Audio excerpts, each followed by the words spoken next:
하면은 이제 5만. 그다음에 이제 이거 뭐야? 멕시칸. 헤이. 산초.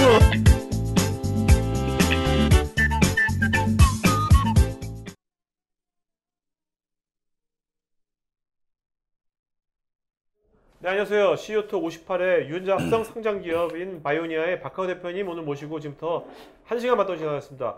오늘 아무래도 바이오, 나노, 산업 뭐 여러 가지 과학 용어, 전문 용어가 많이 나올 것 같은데 그래도 그것을 알아보는데 최대한 전문 용어를 배제한 채로 전문 용어에 이것이 왜 필요하고 무엇인지를 아주 쉽게 오늘 쉽지만 진하게 오늘 풀어보도록 하겠습니다. 자, 오늘 저랑 진행 맡을 두 분의 MC분들 소개시켜드리겠습니다. 먼저 저는 지식을 큐레이션하는 날PD 고우성입니다. 반갑습니다.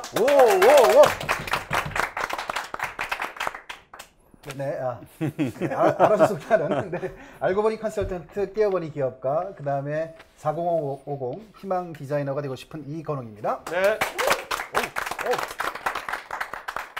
네, 마케팅 회사 싱크지에서 근무하는 임수열입니다. 반갑습니다. 네. 자, 너무 이거 치지 말고요. 네. 여러분들 저희 CEO톡은요 매주 여기 관객이 원하면 항상 MC를 볼 수 있습니다. 여러분들 오늘 보시면서 분명히 자신감 얻을 거예요. 저 정도는 나도 할 수 있겠다. 저한테 신청해 주세요. 우리 매월 CEO들 있으니까 여러분들 관심 있는 분야라든지 CEO들한테 있으면 저한테 신청해 주시기 바랍니다. 자, 오늘 게스트이신 바이오니아의 박하우 대표입니다. 박수 부탁드리겠습니다. 저 사진 언제 찍으신 겁니까? 저거는 한 10년 된 것 같습니다. 10년? 야, 저는 요새하고 거의 똑같으신 것 같은데? 너무 아픈가요? 저거는 생머리고요. 네? 자, 오늘 이게 바이오니아 창업하신 지가 몇 년도에 창업하셨죠? 92년에 했습니다. 92년도. 야, 여러분들 회사 10년 하기도 힘든데 92년이면 벌써 20년이 넘은 22년. 네, 대단합니다. 상장은 언제 하신 겁니까? 몇 년도에? 2005년 말에 상장해가지고 2006년부터 거래됐습니다. 네. 자, 그럼 먼저 우리가 바이오니어 뭔가 바이오와 엔지니어를 합성했다는 느낌도 드는데 이 회사 이름 뜻이 뭔지 또 회사가 뭔지 모르는 친구 여기 관객들도 꽤 있을 것 같거든요. 회사가 어떤 회사인지 소개 좀 시켜주시죠. 네. 바이오니아 이름은 먼저 바이오 파이오니아. 야, 바이오 엔지니어도 훨씬 더 좋다. 바이오 엔지니어 뜻도 있습니다. 네. 그래도 파이오니어가 더 멋있네요. 그래서 저희 보면은 로고에 네. 일자가 2개 들어가 있잖아요. 네네네. 그 앞에 있는 일자가 이제 파이오니아고 파이오니아 넘버원이고 뒤에 들어가 있는 일자는 엔지니어의 넘버원, 바이오 엔지니어의 넘버원이 되다. 그래서 일자가 2개 들어가 있습니다. 자, 어떤 회사입니까, 회사가요? 네. 저희 회사는 국내에서 처음 바이오 1호 벤처 기업으로다가 92년도에 만들어졌고요. 생명과학이라는 게 시작이 된 게 우리가 유전자 기술이 나오면서 생명과학이라는 게 시작이 됐는데 유전자 만드는데 제일 중요한 게 이제 유전자를 우리가 만들 수 있어야 되거든요. 네.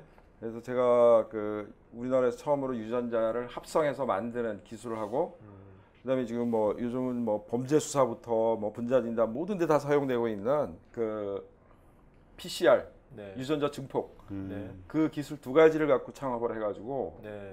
그 유전자 관련된 모든 장비라든가 시약 해가지고 전체 플랫폼을 갖고 국내 유전자 기술의 인프라를 구축을 한 기업이고요. 네. 이제 구축된 지금까지 이제 대부분 우리 고객들이 대학이나 연구소 또 생명과학 기업 이런 데 있는 분들이 대부분 고객인데 이 기술들이 이제 좀 더 발전해 가지고 지금 이제 분자 진단이라든가 또 유전자를 타겟팅하는 새로운 종류의 siRNA 신약 같은 쪽으로 발전해 나가고 있습니다. 네. 그러니까 아직까지는 우리가 일반 개인들이 바이오니아 어떤 제품을 직접 접하는 거는 되게 힘들겠네요. 일반적으로. 아마 여러분들도 아마 저희 제품을 간접적으로 접하고 있을 텐데요. 그래요? 네, 신종플루 때 네. 확진 키트를 저희가 250만 테스트를 공급해가지고 와, 대박. 국내에서 거의 저희 걸로 거의 다 네. 한 70~80%는 저희 걸로 다 테스트를 했다고 보시면 됩니다. 네. 자, 그러면 그 제가 이게 되게 무식한 질문이면 오늘 무식하게 물어보겠습니다. 궁금한 것들. 유전자라고 하죠. 유전자 합성, 유전자하고 DNA하고 뭐가 다른 겁니까? 유전자하고 DNA하고. 제가 생물을 잘 못해가지고요. 네. 이 쉽게. 유전자는 네. 이제 우리가 이제 네. 영어로 얘기하면 지인이라 그러는 거고요. 네. 지인. 네, 지인이라 그러는 거고 DNA는 디옥시뉴클레이크 엑시드라고 화학 명칭입니다. 네. 네. 그러니까 유전자라고 그러는 지인이라고 하는 거는 어떤 단백질을 만들어내는 네. 그러니까 우리가 사람이 한 2만 개 정도의 그 부속으로 구성이 되어 있거든요. 아, 네. 그 부속 하나하나를 만들어내는 걸 우리가 유전자 지인이라 그러고 네. 실제 그게 담겨져 있는 거는 우리가 그 DNA라는 물질에 담겨 있는 겁니다. 아, 네. 그러니까 반도체 같은 경우에는 이제 원 비트라 그러잖아요. 네네. 그 비트라고 하는 게 이제 뭐 그 메모리 소자 그런 걸 아니죠. 구성이 돼. 그거 네. 잘 모르죠. 네. 그런 거 하나로 돼 있는데 네. 이게 실제로 이제 생물체에서는 AGTC라는 4개의 그 디옥시뉴클레이크 엑시드 요걸로 구성이 돼가지고 있는 게 DNA입니다. 네. 그래서 그걸 약자로 DNA라고 우리가 하는 거고 네네. 또 나간 김에 한수 말씀드리면은 네네. 우리가 DNA에서 RNA가 만들어지잖아요. 그러니까 RNA도 마찬가지로 약자인데 라이보 뉴클레이크 엑시드라고 네. 해가지고 DNA에서 RNA가 만들어지고 그 RNA를 기반으로 해서 단백질이 만들어지는 겁니다.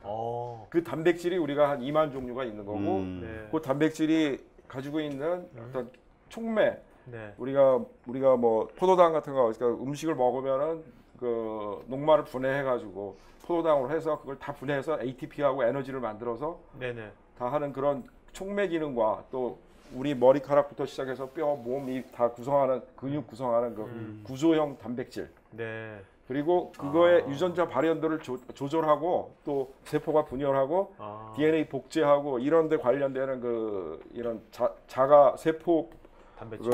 만들어내는 데 쓰는 단백질 이런 그러니까 것들로 크게 구성이 되어 있습니다. 단백질이라 해가지고요. 전 단백질이라면 그냥 계란만 생각했는데 단백질 그게 아니라 단백질이 보니까 그 뼈와 뭐 이런 거 만들어내는 단백질이 있고 아까 같이 또 뭐죠 그 어떤 그 에너지를 만들어내는데 쓰이는 단백질이 있고 화학 반응의 네. 촉매입니다. 그걸 이제 우리가 엔자임이라고 합니다. 요즘 이제 효소라고 얘기하는데 네네네. 효소가 전부 촉매들입니다. 단백질로 된 촉매. 네. 자 이제 뭐 우리 너무 깊이 들어가면 생물치가 될 것 같으니까 이제 우리 사업 얘기를 해야 될 것 같거든요. 한번 다른 분에 한번 넘어가 지금 볼까요? 순간적으로 순간적으로 지금 나는 누구인가 네. 어디에 있는가 지금 이 생각이 들었는데 네네. 일단 우리 박 대표님은 화학을 전공하시다가 이제 바이오 분야에 뛰어들으셨잖아요. 근데 우리가 일반적으로 생각하기에 바이오 분야라는 게 정말 미래 첨단 지향적인 산업이고 정말 뭔가 엄청난 금맥이 숨겨져 있는 듯한 느낌을 받거든요. 화학을 전공한 사람들이 바이오 분야에서 뭔가 독보적인 어떤 자신만의 자리를 잡기 위해서는 어떠한 화학 중에서도 어떠한 공부를 하는 게 좋은지 혹은 어떠한 경험이나 커리어를 쌓아나가는 게 좋은지 이런 거에 대해서 좀 이야기를 해주세요. 예, 저는 이제 대학에서 오히려 저는 화학을 공부한 게 굉장히 바이오를 하는데 사업하는데 큰 도움이 됐다고 생각되는데요. 실제 이제 휴먼 지놈 프로젝트 끌고 나간 사람들 학부는 다 화학과 나왔습니다. 생물학과가 아니고요? 네, 다 화학과 나왔어요. 휴먼 지놈 프로젝트 완성했던 크레이그 멘터라든가, 프란시스 그런 사람들 다 화학과 나와가지고 하고 있고요. 실제 이제 생물학이라는 게 생명공학으로 넘어가는데 생명 현상을 분자 수준에서 이해하는 것들이 가능하면서 분자 생물학이라는 학문을 누가 만들었냐면 화학자들이 와서 만든 겁니다. 그러면서 이제 분자 수준에서 이걸 이해하다 보니까 그 이해한 걸 바탕으로 우리가 설계를 하고 만들 수가 있게 된 거죠. 그러면서 우리가 DNA 합성 기술이 80년대 초에 나오고 DNA를 우리가 인공적으로 화학적으로 합성해서 만들어낼 수 있고 그리고 그런 것들을 이용해서 유전자를 읽어내는 기술이 또 나옵니다. 그런 거 만든 사람들이 다 백그라운드가 화학을 갖고 있는 사람들이 한 거고요. 자 그러면요. 예. 요즘 사실 저도 이공계지만 전 전기전 쪽을 했는데 예. 이제 바이오 산업 쪽에 되게 관심이 많은 게 예.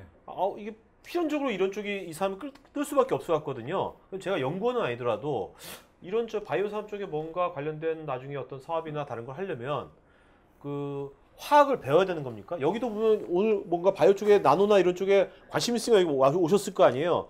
이분들이 뭔가 꼭 연구원이 아니더라도 관련된 분야에 뭔가를 하려면 기회를 잡으려면 화학을 도대체 어느 정도 알아야 되는 겁니까?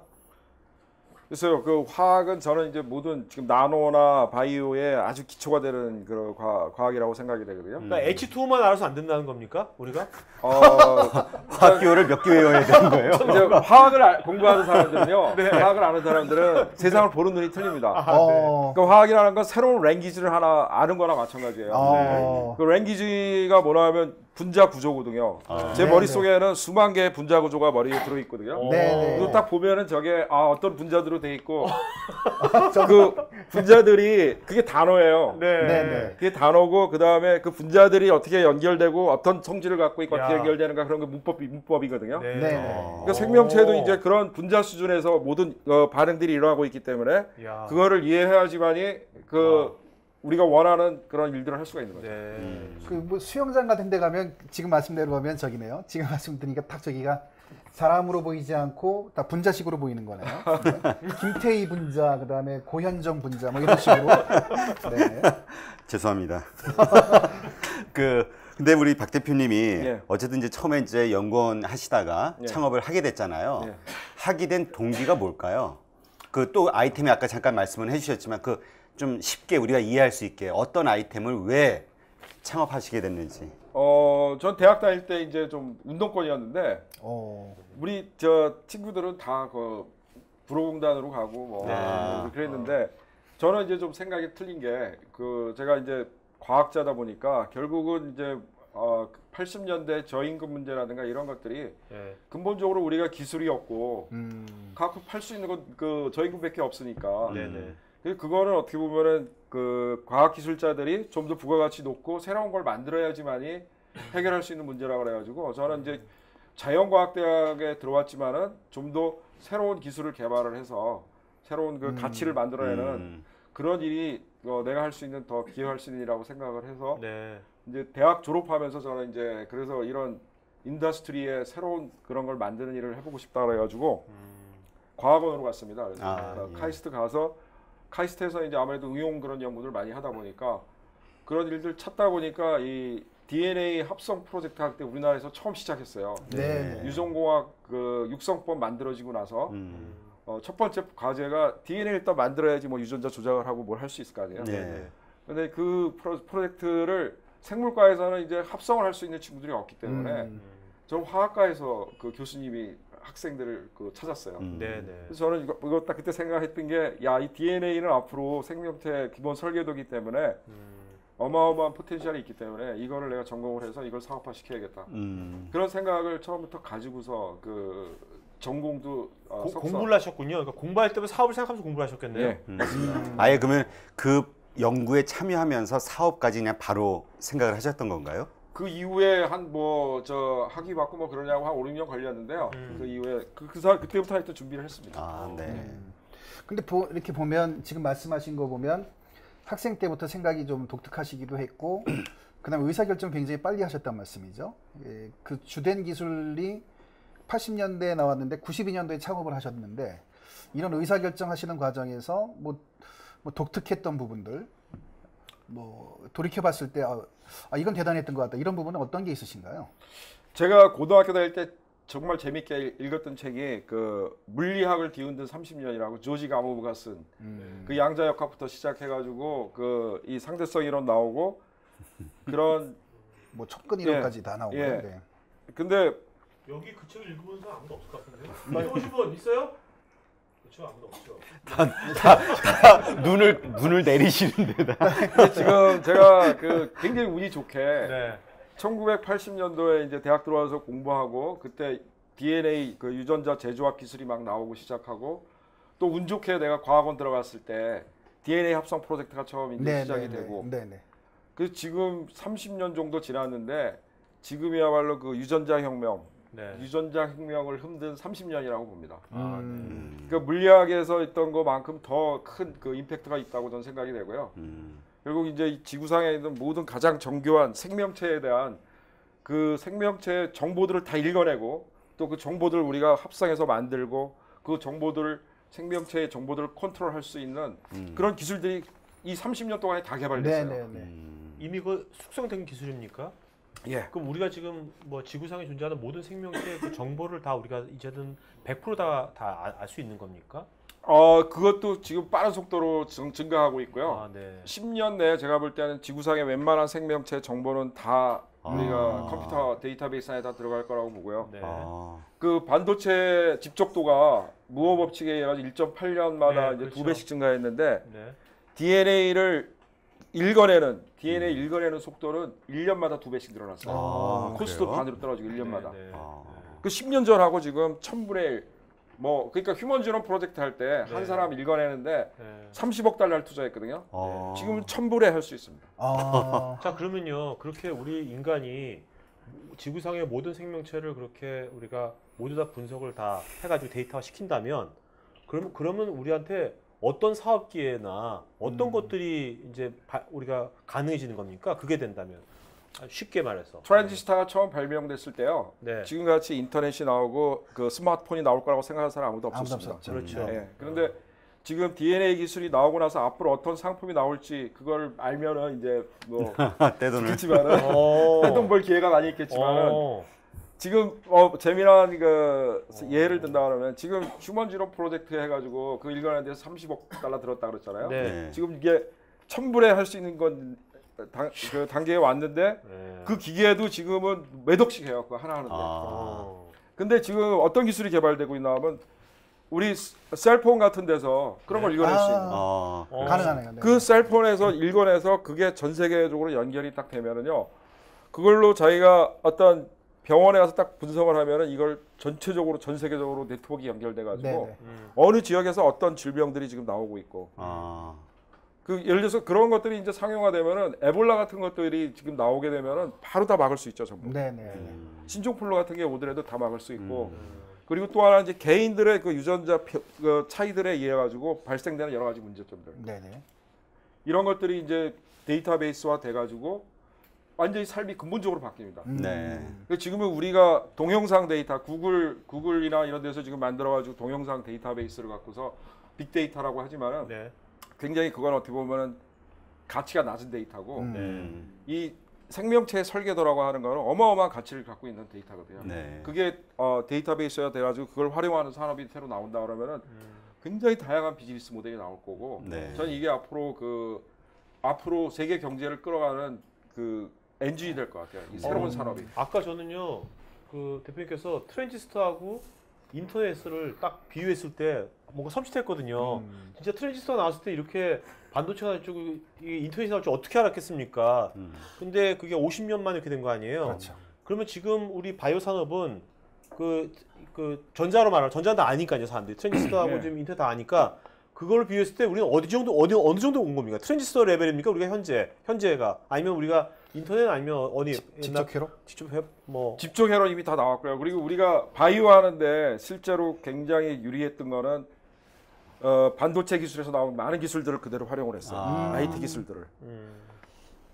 결국은 이제 그 정보라는 게 그 집적화 돼가지고 미세 회로화 돼야지 그게 병렬화가 되거든요. 네. 그러니까 많은 데이터를 다룰 수가 있죠. 네. 그 기술들은 이미 반도체를 만들면서 했던 기술들을 그대로 다 쓰고 있어요. 네. DNA 칩 같은 거 만들고 이런 거 하는데 다 쓰고 있고요. 근데 어느 정도 단계까지 와 있냐가 이제 질문이셨는데 네. 지금 제가 이렇게 표현한다 그러면은 과거에 우리 그 이제 카메라로 방송하고 그러려면은 방송국에 이따만한 카메라 갖고서 그렇죠. 네. 그런 거 없잖아요. 근데 지금은 셀폰에 있는 게 뭐 그때 그 초기에 나온 그런 것보다 훨씬 좋은 화소를 갖고 있잖아요. 네.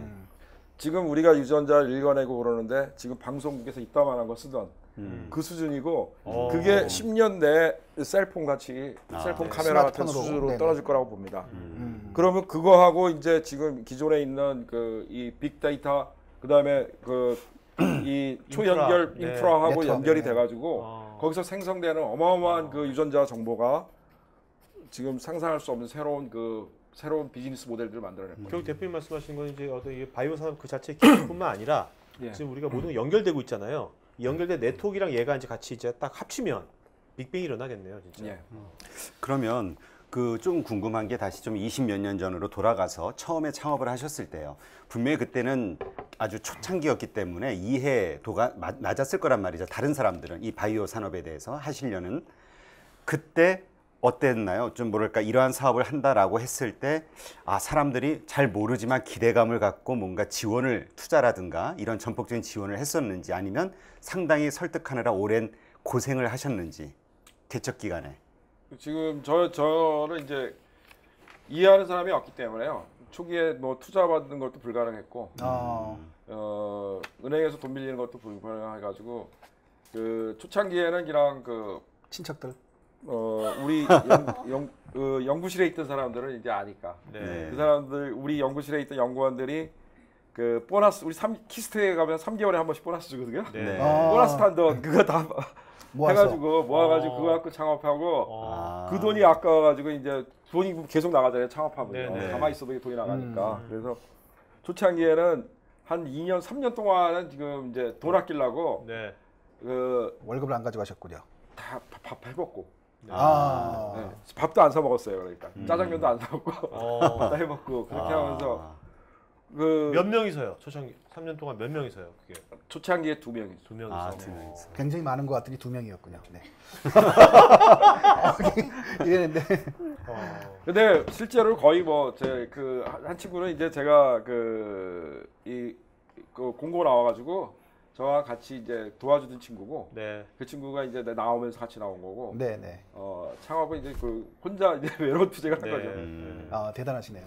지금 말씀을 들어보면 굉장히 큰 그림을 빅픽처를 보시고 이렇게 하신 거고 주변에 계신 분도 같이 이제 전염이 돼가지고 이렇게 쭉 이어져 오신 것 같은데 근데 보면 그 여러 가지 투자를 하시고 그랬는데 보면 경영은 그렇게 이제 좀 매출은 많이 늘어나는 것 같진 않고 계속 열심히 뭔가 이렇게 기술 개발만 하시는 것 같아요. 예. 그 어떤 이유에서 그런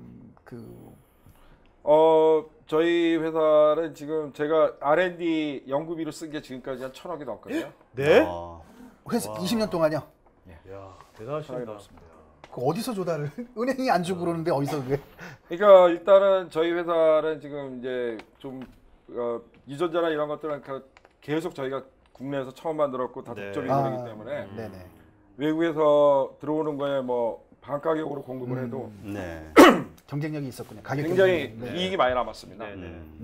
그러다 보니까 이익 나는 건 집에 안 가져가고 어. 전부 이제 그 투자를 했죠. 왜냐하면 뭐 다 개발해야 될 거니까. 그 우리나라에 그 동안에 그런 것도 만드는 회사들이 없었기 때문에 네. 그리고 유전자 기술이 이게 앞으로 이제 굉장히 중요한 기술이기 때문에 계속 투자를 했고 또 그리고 지난 30년 동안 초기 창업할 때 PCR하고 뭐 유전자 기술이 있었지만 기후에 그 90년대 말에 DNA 칩이 개발이 되고 또 분자 진단이라는 게 이제 2000년도부터 보급이 되고 2001년도에 또 그 siRNA라는 새로운 네네. 것들이 발명되면서 그런 것도 쫓아가겠는데 너무나 할 일이 많은 거예요. 네. 그런 거 개발하고 그러는 게요. 그래서 저희 회사는 지금 이제 특허도 지금 한 400개 되거든요. 네, 그렇죠. 네, 그래서 그게 지금 투자해가지고 나온 큰 자산이고 이런 것들이 이제 다른 IT하고 틀린 게 IT는 1, 2년 뒤나면 완전히 기술 플랫폼이 바뀌기 때문에 네네. 그때 안에 회수를 못하면은 곤란하지만은 네네네. 물질 특허나 바이오에서 하는 물질 특허들은 20년 동안 보장이 돼요. 네네. 그래서 20년 동안에 실제로 제약회사들도 특허 내고 나서 전임상, 임상 실험해가지고 허가받는 게 한 14년, 15년 차에서 5년 차에 그 특허 남은 기간에 그동안 15년 동안 까먹었던 걸 다 회수하는 거네요. 네네. 그럼 어떻게 보면 이제 바이오니아 이제부터 이제 뭔가 이제 회수하는 이제 것이 이제 시작이 슬슬 되겠네요. 20년 뭐 좀 넘었으니까. 예, 지금 실제로 이제 저희가 92년부터 했지만은 92년부터 그 2000년도까지는 돈이 그 서바이벌 하는데 기간이었고요. 네. 실제로 이제 R&D를 국제 경쟁력을 가질 수 있는 R&D를 한 게 2000년도에 휴먼 지노 프로젝트 하면서 저희 같은 기업들이 뭐 미국에서 몇 천억씩 다 펀딩을 했거든요. 그래서 저희 회사가 이제 뭐 그동안 그런 것들을 해왔기 때문에 국내에서 저희 회사도 그때 한 280억 정도 조달해가지고 네. 그 돈이 들어오면서 저희가 이제 비로소 국제 경쟁력을 갖출 수 있는 연구들을 시작을 해가지고 지금 이제 그 연구 시작한 지 한 10년 좀 넘은 거죠. 네. 그래서 지금 현재 저희가 갖고 있는 기술 중에 몇몇 기술을 이제 차세대 신약이라든가 분자진단 이런 쪽을 리드할 수 있는 원천 기술을 갖고 있기 때문에 네. 그런 것들 이제 하나 둘씩 상용해 나가면은 뭐 세계적인 기업으로 네. 그럴 수 있죠. 자신감. 그러면 그 지금까지 22년간 창업하고 경영해 오시면서 예. 가장 잘했다, 내가 이거 하나만큼 정말 잘했다라고 생각하는 그 결정이 있다고 하면 어떤 게 있을까요? 일단 제가 2000년도에 제가 280억 펀딩을 할 때 그 투자자들한테 얘기했던 게 시퀀싱 사업을 한다고 그랬었어요. 시퀀싱 사업을 해서 지금 마크로젠 같이 이제 그 유전자 분석하는 걸 하겠다 그랬는데 그때만 해도 유전자에 대한 그 특허들을 인정을 해줬거든요. 네. 그런데 그래서 돈이 엄청나게 글로 들어가고 민간 쪽에서 이제 그쪽에 투자 자금이 들어가고 그랬는데 휴먼 지노 프로젝트 발표하면서 토니 블레어하고 그때 그 빌 클린턴 대통령하고 만나가지고 인간 유전자에 대한 특허를 인정 안 하겠다. 그러니까 유전자를 밝혀내도 이제 그거 갖고서 특허를 인정 안 해주니까 네네네. 비즈니스 모델이 날아간 거죠. 네네네. 그래서 그때 이제 제가 결정을 한 게 그러면 우리가 앞으로 어느 쪽으로 갈 거냐. 그래서 저희는 이제 유전자 합성 쪽으로. 그 원래 제가 석사 때부터 했던 일이고 네. 그 부분에서 우리가 세계적으로 경쟁력을 갖추고 있다고 판단해가지고 유전자 합성 쪽으로 하면서 siRNA라는 신기술이 그때 2001년도에 나옵니다. 네. 그거는 이제 유전자 RNA를 선택적으로 우리가 네. 분해시켜가지고 네. 그걸 컨트롤할 수 있는 네. 자, 이 기술인데. 요거 제가 이게 뭐야 회사 홈페이지 딴 건데요. 요거 이게 쥐잖아요, 쥐. 예. 이 중앙에 있는 쥐 같은데 예. 요걸로 지금 마신 siRNA. 예, semi-RNA. 네, 요게 뭐가 일반 RNA보다 이게 뭐가 좋은 거고 어떤 용도로 쓰이는 거지? 이 쥐를 갖고 한번 말씀해 보시죠. siRNA라고 이제 미국에서 2001년도에 나왔는데요. 그게 혈액 내에 들어가면 바로 분해가 됩니다. 네. 그리고 또 그 독성도 좀 많이 있어가지고 자가 면역 반응을 굉장히 강하게 유도해가지고 아, 네. 독성을 일으키는데 그리고 세포 내로 이제 그거가 들어가야지 작동을 하거든요. 네, 네. 이런 문제들을 해결하기 위해서 지금 골머리를 썩고 있었는데 semi-RNA라는 건 self-assembled micelle. 그러니까 자가 조립해가지고 나노 입자가 되는 새로운 종류의 siRNA를 만든 겁니다. 네, 네. 그걸 만들어서 그 쥐의 종양에 이식된 그 쥐에다가 그 정맥 주사를 놓으면은 이게 온몸으로 퍼져서 돌아다니다가 지금 그 나노 입자에다가 형광을 붙여놓은 거거든요. 네. 그래서 형광 측정한 겁니다. 네. 그럼 돌아다니다가 지금 암세포로만 이게 딱 그 들어가는 거를 형광 볼 수가 있죠. 12시간 정도 지나고 나면은 네, 네. 암세포에만 들어가 있는 걸 볼 수가 있습니다. 아, 네. 저기 그래서- 하얀 게 암세포입니까, 저기? 12시간. 예, 예. 아, 튜머라고 한 게 암이거든요. 그래서 다른 조직에는 안 들어가고 네. 그래서 저희가 개발한 이 세미RNA는 기존의 그 지금 siRNA 외국에서 개발한 것보다 한 그 20배 정도를 넣어도 독성이 전혀 안 나타나요. 걔네들은 독성 한계치의 20배 정도를 써도 그리고 혈액 내에서도 안정하고 암세포로 상당히 잘 들어가기 때문에 저 기술을 이제 쓰게 되면은 암 치료제라든가 뭐 표적 치료가 바이러스 표적 치료가 가능하겠네요. 암세포에 대한 표적 치료. 예. 효과적인. 이 siRNA라는 것 자체가 다 표적 치료입니다. 네. 그러니까 유전자 염기 배열을 보고 거기에 상보적인 RNA를 합성해서 집어넣기 때문에 아. 유전자 스페시픽하게 전부 작용하기 때문에 네. 전부 다 표적 치료입니다. 네. 그럼 이것이 응용된 분야는 신약 분야 아닙니까? 신약 치료 쪽에 난치병 이런 데다가 주로. 예, 주로 항암제 쪽을 많이 개발하고 있고요. 네. 저희 회사에서는 지금 이제 그 섬유화증, 폐섬유화증 치료제 개발하고 있고 또 항바이러스제 쪽으로도 많이 하고 있습니다. 그래서 저희 회사는 지금 댕기 바이러스 치료제도 없거든요. 댕기 열차부터요. 예, 댕기 바이러스 치료제 지금 하고 있고요.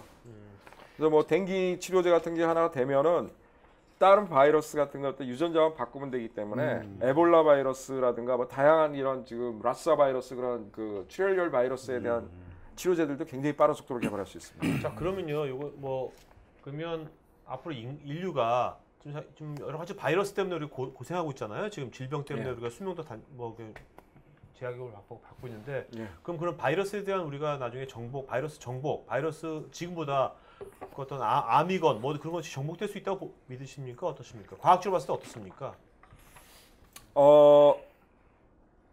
특히 암이나 난치병 그런 것들을 지금 인류가 앞으로 10년 뒤에는 어느 정도 수준으로 그것이 발전되리라고 보십니까? 지금 이제 그 현재까지 개발된 속도보다 굉장히 빨라질 거라고 네. 특히 이제 그 이 시퀀스 그러니까 유전자를 기반으로 하는 세미 RNA 같은 그 siRNA 약이 상용화가 되게 되면은 일반 약들은 개발하는데 지금 한 10년 정도 걸리는데 네. 저는 한 6년 정도면 개발을 할 수가 있고 네. 비용도 훨씬 적게 듭니다. 네. 그래서 저 약이 이제 상용화되기 시작하면은 굉장히 빠른 속도로 그 개발이 될 것 같고요. 지금 에이즈 같은 경우에도 이제 그동안에 뭐 에이즈 걸리면 죽는 거라고 생각했지만 에이즈 환자들 약이 7개가 나왔거든요. 기대 수명이 지금 정상이라고 같습니다. 그리고 또 분자 진단이라는 게 기존에는 1ml에 그 한 100만 개의 바이러스가 있어야 검출을 할 수가 있었거든요. 네. 근데 100만 개에서 1000만 개 넘어가고 거기에서 이렇게 가면은 쇼크로 죽습니다. 이게 다 수혈련 일어나가지고요. 네네. 이거 죽기 전에 이제 돼야지 어느 정도 검출할 수 있었는데 지금 1ml에 100개만 있어도 검출할 수 있는 게 분자 진단 기술이거든요. 네. 네. 그러니까 병을 감염 초기에 우리가 찾아가지고 미리 대처를 하게 되면은 과거같이 이제 죽는 그런 사람들이 다 살릴 수가 있죠. 네. 자, 그다음에 지금 그 여기 제품 중에서 엑시프로젠 있지 않습니까? 예. 요건 뭡니까? 이거는요. 이거는 아까 그 저기 설명드린 게 센트럴 도구 생물학에서 센트럴 도구마라고 이거 뭐 전자로 얘기하면 기본의 오메 법칙과 같은 그런 DNA에서 RNA 만들고 RNA가 단백질을 만드는. 네네네.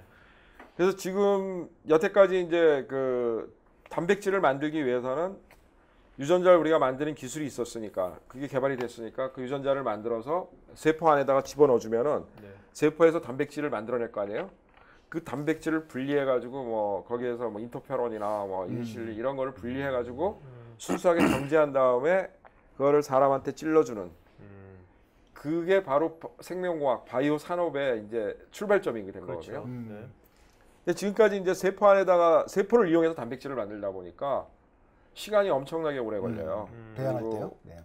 그래서 저희가 그거를 자동화하는 기계에서 만들 수 있는 방법을 생각하자 그래가지고 세포에 있는 단백질 합성하고 RNA 합성하는 것들을 다 뽑아내가지고 기계에다가 집어넣은 겁니다. 그래서 DNA만 집어넣으면은 단백질이 여기서 만들어서 이야. 나오는 그런 기계를 만든 겁니다. 뭐 3D 프린터 같네요, 꼭. 예. 바이오에 쪽에? 뭐. 예, 그래서 저걸로 뭐 그로스 호르몬, 성장 호르몬도 만들 수 있고, 네. 인터페론도 만들 수 있고, 뭐 다양한 단백질들 막 만들어낼 수 있어가지고 저거는 지금 뭐 미국의 그 샌프란시스코에 있는 제넨텍이라든가 뭐 보스턴의 그 바이오젠 아이덱 이런 그 세계 굴지의 단백질 그 신약 개발하고 있는 회사 그런 데서 다 쓰고 있습니다. 네. 그럼 그리고- 이것이 실제 그러면 이걸로 이용해 가지고 이 장비를 이용해 가지고 그런 굴지의 신약 회사들이 실제 상용약을 만들고 있습니까? 아니면 현재 실험 중에만 있는 겁니까? 이거는? 이거는 연구용 장비입니다. 연구용 장비군요. 예. 아, 연구용 장비 왜냐하면 이제 아까 말씀드렸지만은 DNA를 우리가 마음대로 합성할 수 있다고 그랬잖아요. 네. DNA를 설계하는 게 회로 설계하는 거하고 같습니다. 네네. DNA 코드를 딱 설계해가지고 놓으면은 우리가 원하는 단백질을 설계할 수가 있거든요. 네. 그 DNA 합성된 거 설계한 그 DNA를 갖고서 지금까지 세포에 때려 넣어가지고 네. 단백질을 만들어서 가는 데까지 한 달씩 걸렸는데 여기다 딱 놓으면 그 다음 날 단백질이 나오는 기계입니다. 그래서 그 단백질이 오케이가 나면 그때 뭐 그걸 양산 같은 걸로 양산은 이걸로 못하죠. 못하고죠. 이건 그때는 이제 일단 대형 그 발효조에다가 아, 키워가지고 거기에서 네. 생산해서 네. 하는 거고 아, 이건 이제 그 디스커버리 머신입니다. 뭔지 알겠습니다. 그래서 이걸 뭐라 그러나 하면 이제 그 단백질 우주를 탐험하는 우주선이라고 얘기를 하거든요. 디스커버리네요. 예, 단백질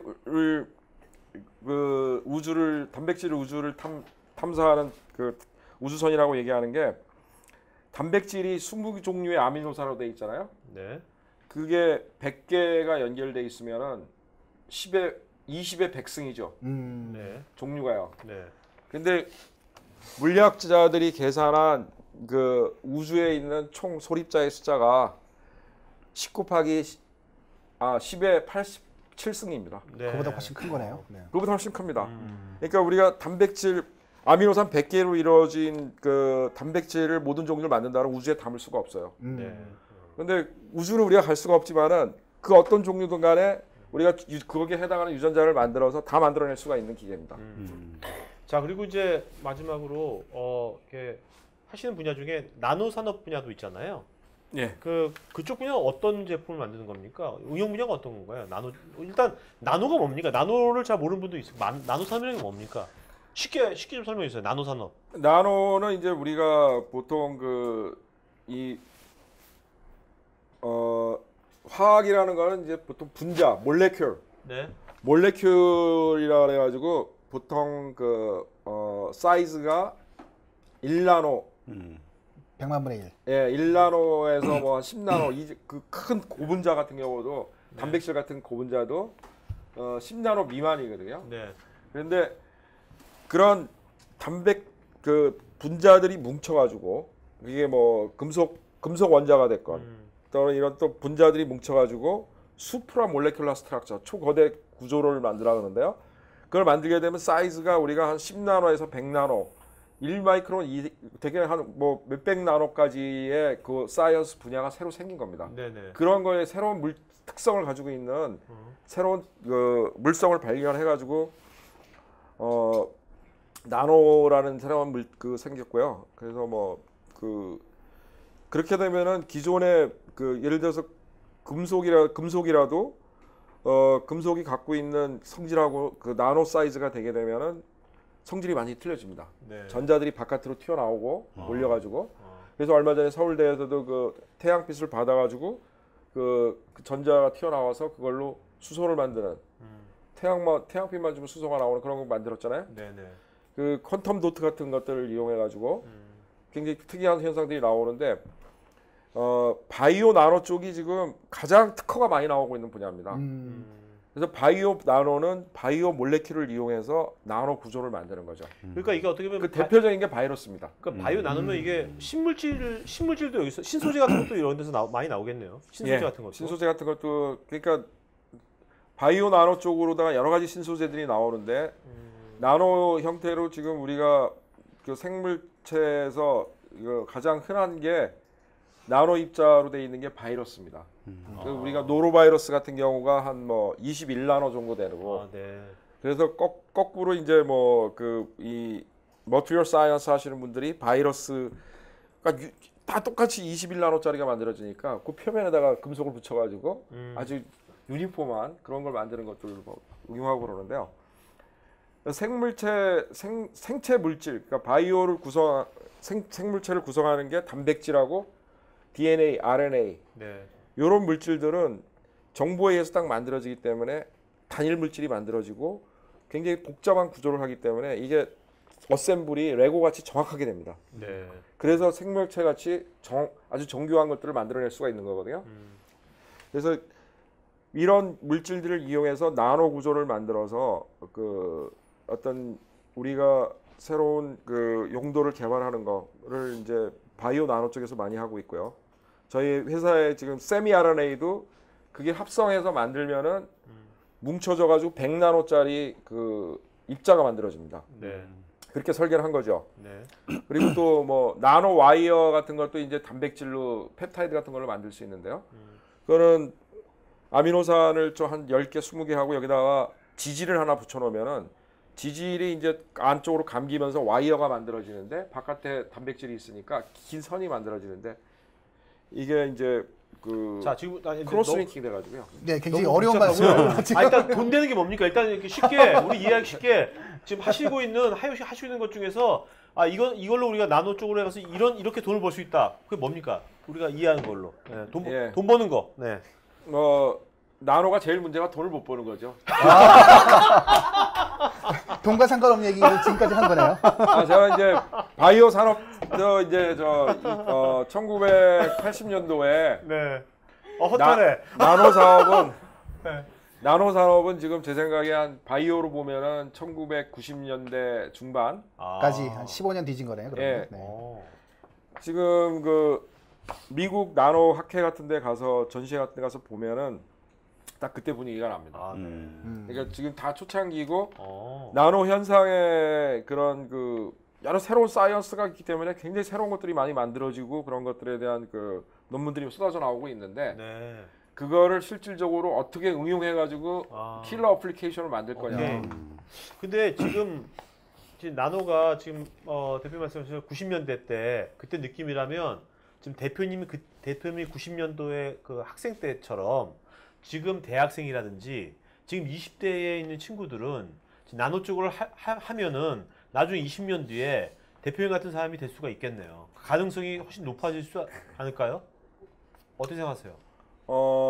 그럴 수 있죠. 네, 왜냐하면 지금 새로운 40대가 거에 나노하기는 좀 위험할 것 같고 지금 그 20대는 지금 나노하면은 상당히 그 뭐야 유망할 것 같기도 한데 지금 말씀 들어보니까 90년대 때 상황이라면 나노가 네, 나도 지난번에 그 이제 태양빛 받아가지고 수소를 만들어내는 거, 네. 그거 이제 그 안개반타 케미에 발표된 거, 그거 보고서 상당히 야 저런 어플리케이션이라는 건 진짜 무궁무진하구나.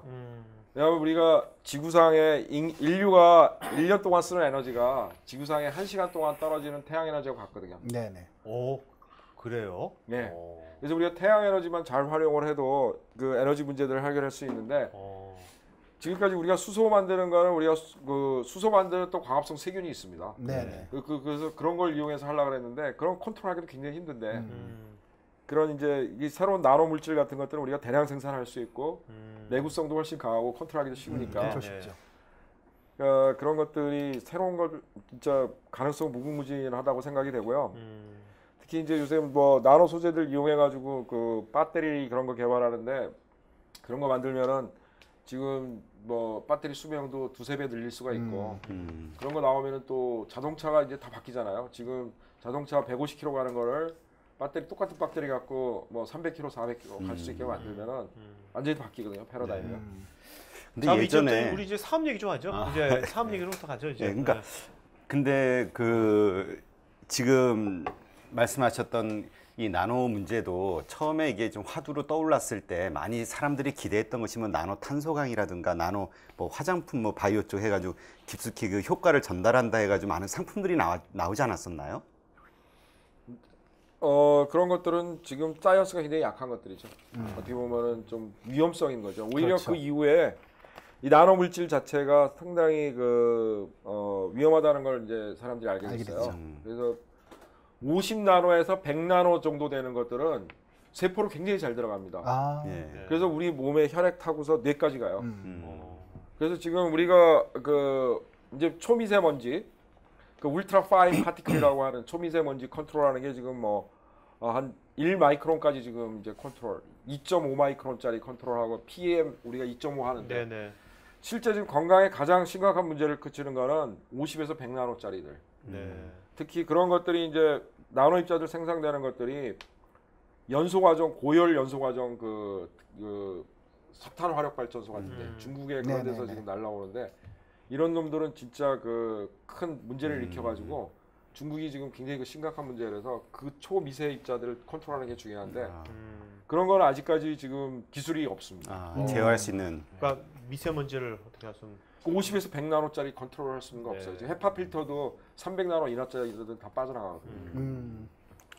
그러면 지금 우리 바이오니아가 지금 이제 말씀하신 것처럼 여러 가지 분야에 계속해서 연구 기술을 계속 개발하고 있고 또 제품화하고 있는데 이러한 것들이 세계 시장에서의 그 어떤 기술 경쟁력이랄까요? 최고 선두 그룹 회사들하고의 차이는 어떻게 알 수 있을까요? 어느 정도나 될까요?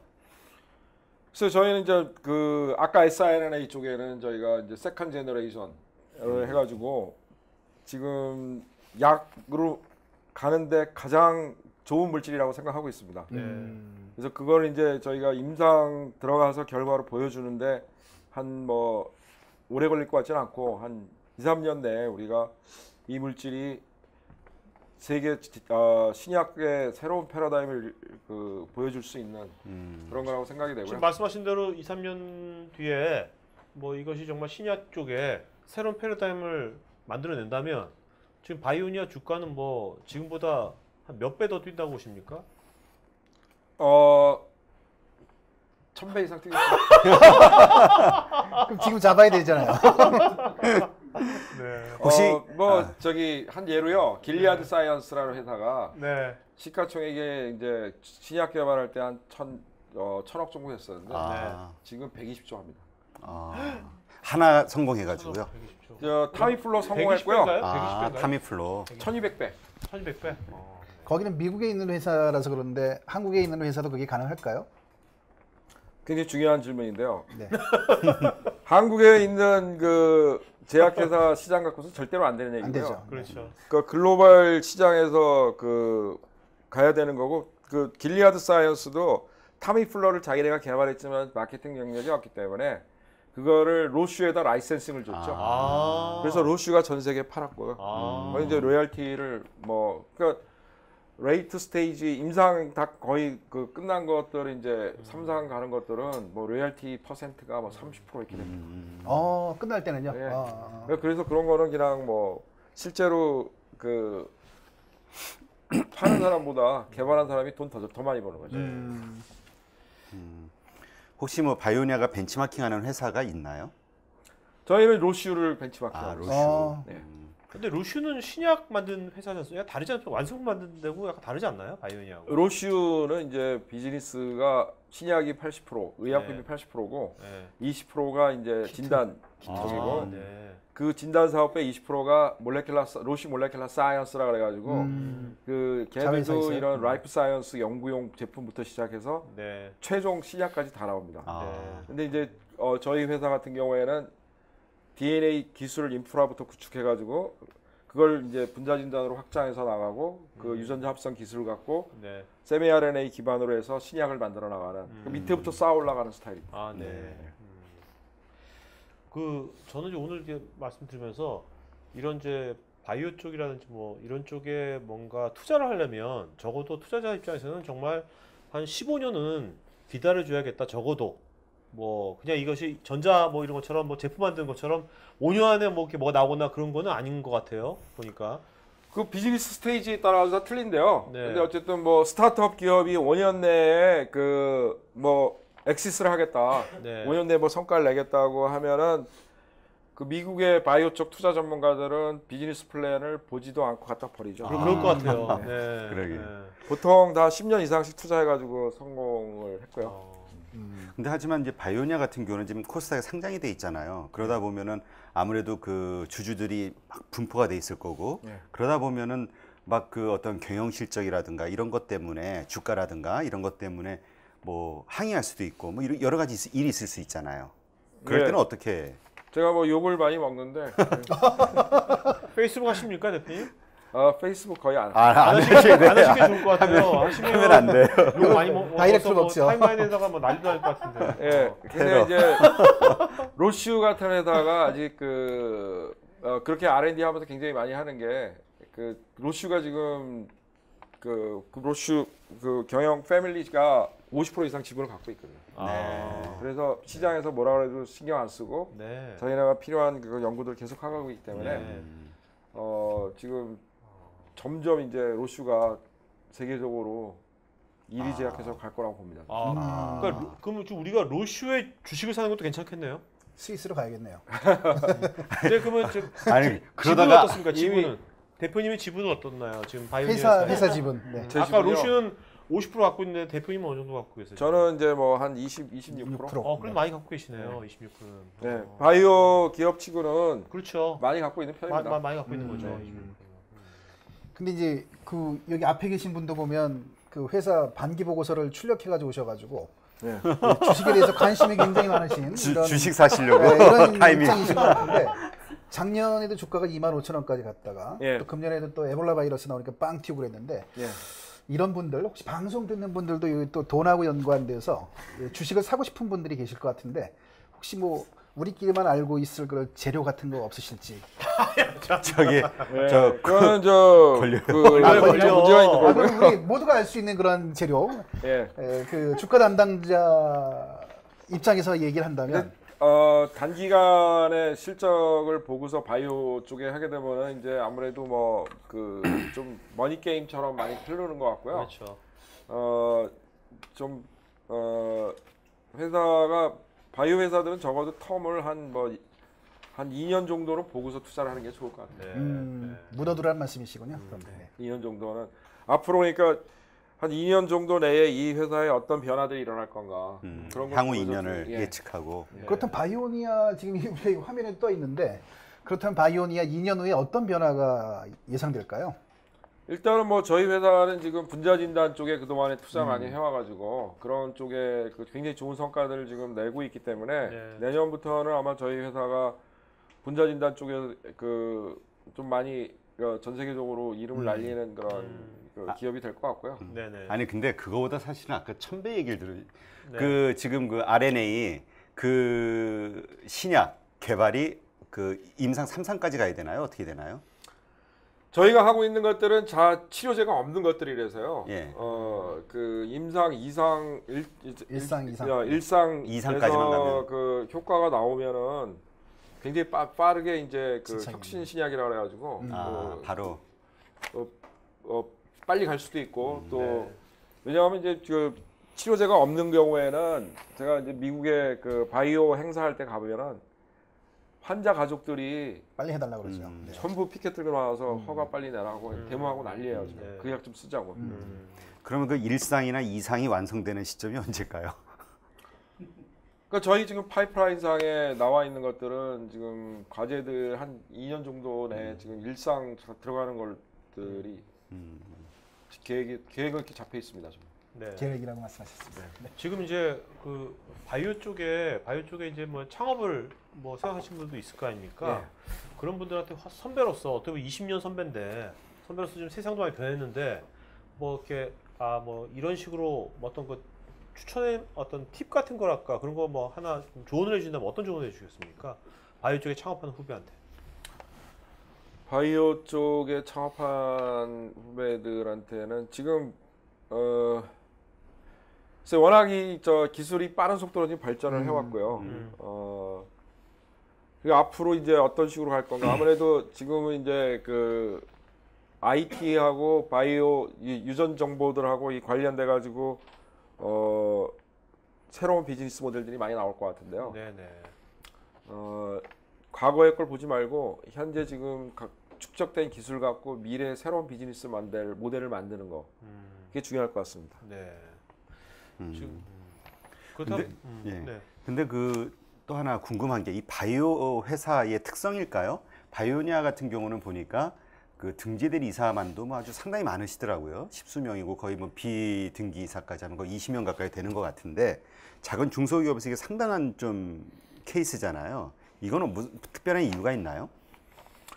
그래서 저희 회사에 그 대학에서 교수하시다가 오신 분도 2명 있고, 그 하버드에서 데려온 사람 2명 있고, 뭐 그런 좀 R&D 프로젝트 하나하나 하시는 분들이 다들 이제 좀 묵직묵직한 분들이니까 그런 분들이 이제 모셔올 때 최소 이사 타이틀 줘야지 되지 않겠어요? 그러니까 이제 프로젝트마다 책임자들을 이제 그 정도는 대우를 해주시는. 예, 임원급 대우를. 그렇다면 이사가 그렇게 많으시다는 거는 그만큼의 많은 프로젝트가 현재 진행 중이라는 말씀이신 건가요? 예, 저희가 그 연구원이 지금 100명이 넘으니까요. 네. 지금 어떻습니까? 이거 어떤 바이오니아 같은 연구 위주의 회사지 않습니까? 그런 경우에 이제 조직 관리랄까 지금 이제 외부에서 좋은 사람들 많이 또 뭐 스카우트 하실 것 같은데 그 다음에 이제 조직 관리는 어떻게 하십니까? 어떤 조직 형태는 어떤 수평적인가요? 어떤 식으로 좀 조직 형태가 되어 있나요? 지금 회사? 저는 이런 그 사이언스 하는 사람들이기 때문에 네네. 이게 프리 디스커션 하고 네. 뭐 그런 식으로 합니다. 그냥. 네. 같이 연구하는 스타일로. 네. 예.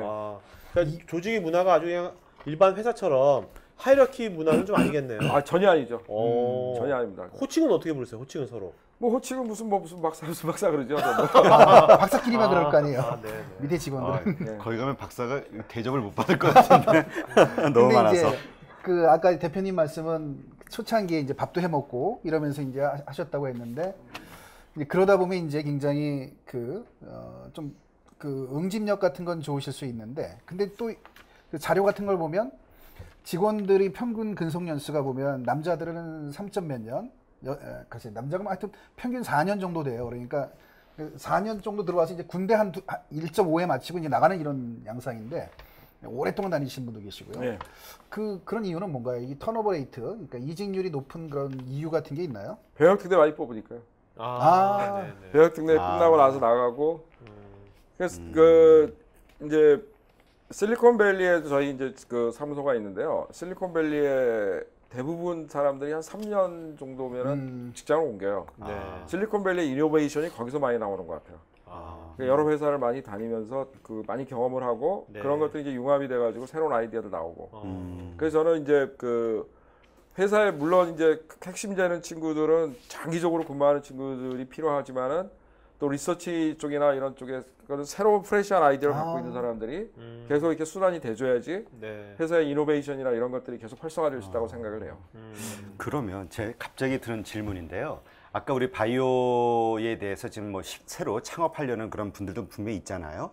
근데 지금 경험하신 바로는 정말 이 바이오 산업이라는 거 엄청난 투자가 전제가 되는 건데 그냥 자본 없이 어떤 아이디어나 이런 것으로 바이오 창업을 하는 게 가능할까요? 스타트업. 권하시겠어요? 아니면은 저는 워낙 고생을 많이 해가지고 근데 이제 그 시작할 때 바이오 쪽에뿐만 아니라 벤처 기업에 투자하는 펀드들이 없었거든요. 90년대 네, 초에. 네, 네. 그래서 뭐 그때 IT 하시는 분도 마찬가지로 고생하고 그랬는데 어쨌든 IT 쪽은 삼성전자, LG전자 같이 세계 굴지의 대기업이 있기 때문에 네, 네. 거기에 하나 아이템만 자기가 똑똑한 거 만들어서 납품을 해도 그냥 세계 시장 점유율 1위 되는 거예요. 네, 네.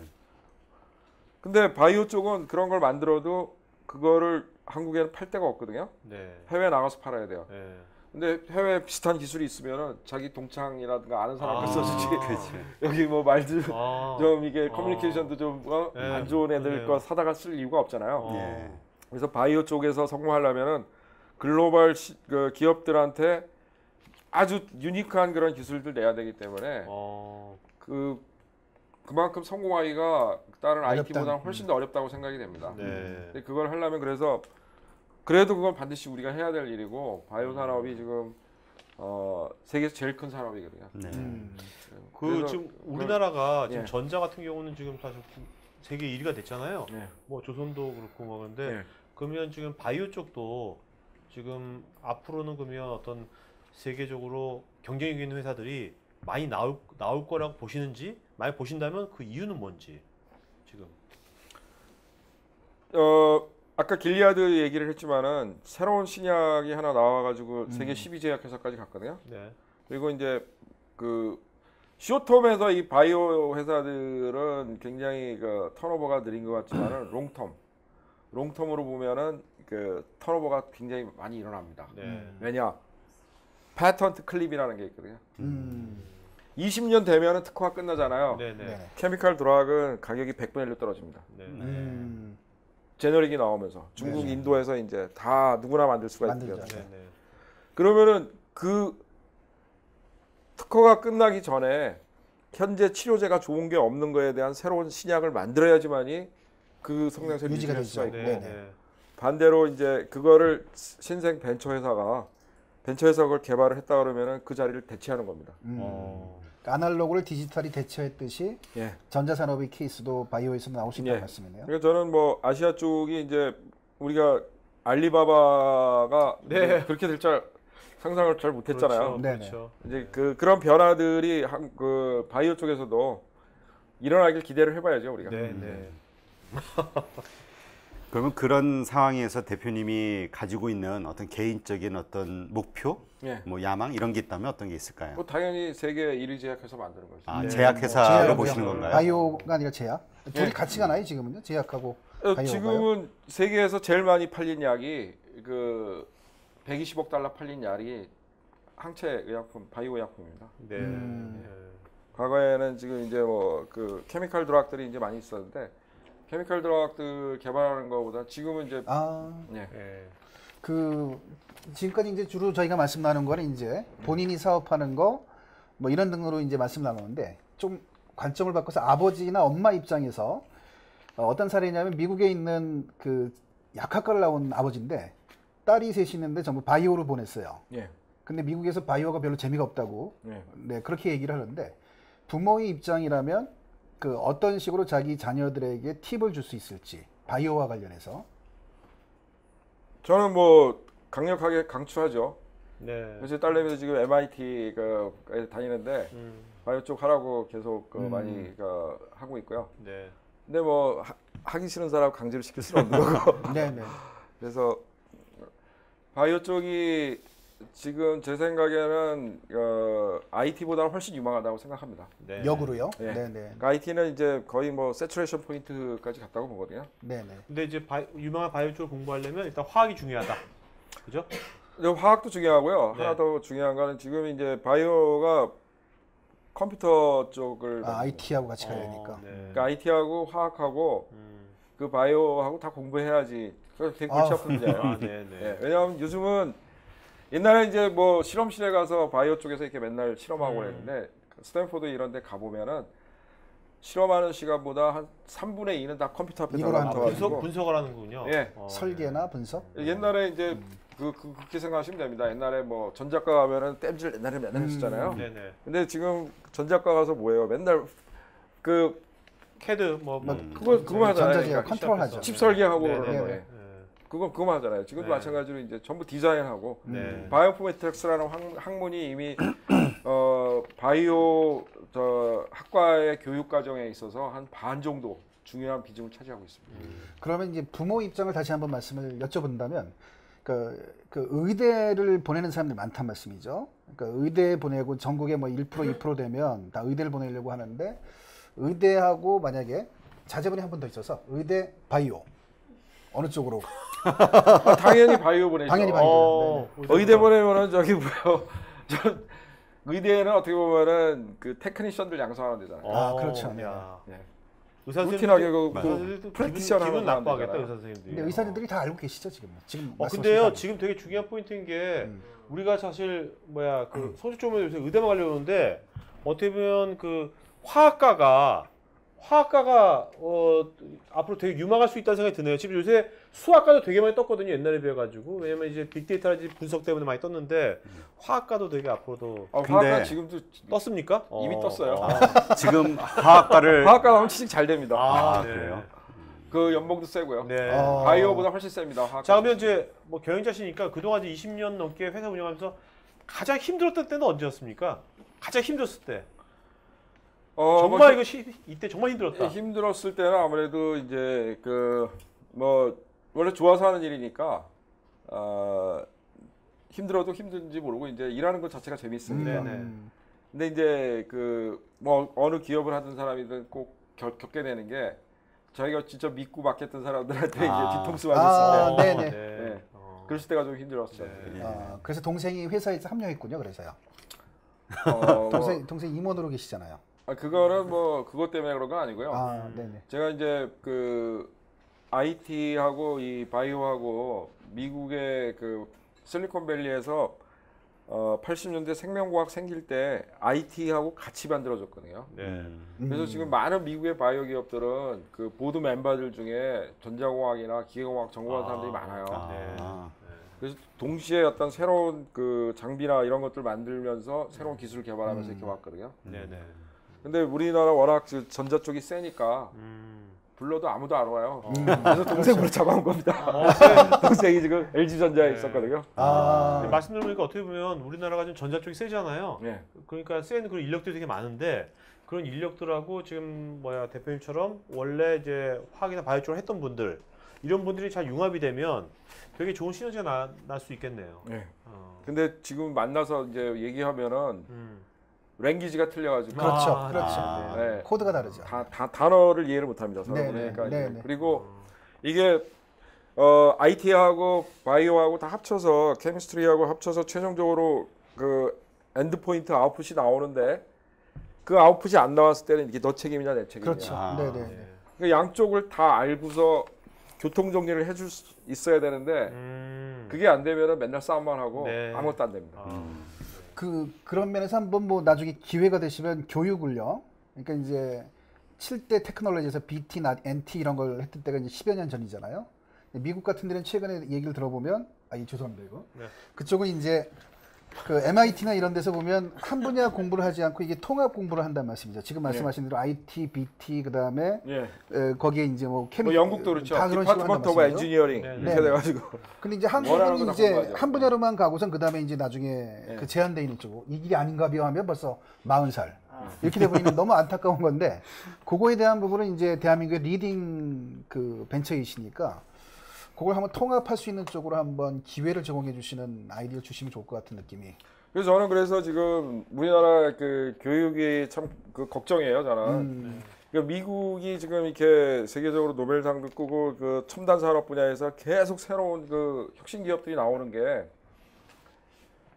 미국의 교육 시스템은 고등학교 때 그 공부 좀 한다 그러는 친구들, 자기가 예를 들어서 뭐 수학을 좋아하거나 과학을 좋아하거나 그래가지고 그거를 자기가 관심이 있다 그러면은 대학교 1학년 거 공부까지 다 하게 해줘요. 미리미리요. 네. 그게 AP거든요. 네네. AP 과정이 있어가지고 네네. AP 과정은 대학교 1학년 교재 갖고 나가 공부합니다. 네네네. 그리고 AP 듣는 거는 이제 일반 그 90점만 나오면은 AP 들을 자격을 다 줘요. 네네. 근데 우리나라는 수능으로. 요걸로 네. 딱 묶어놓고 달달달 외워가지고 하나 틀리면은 10등.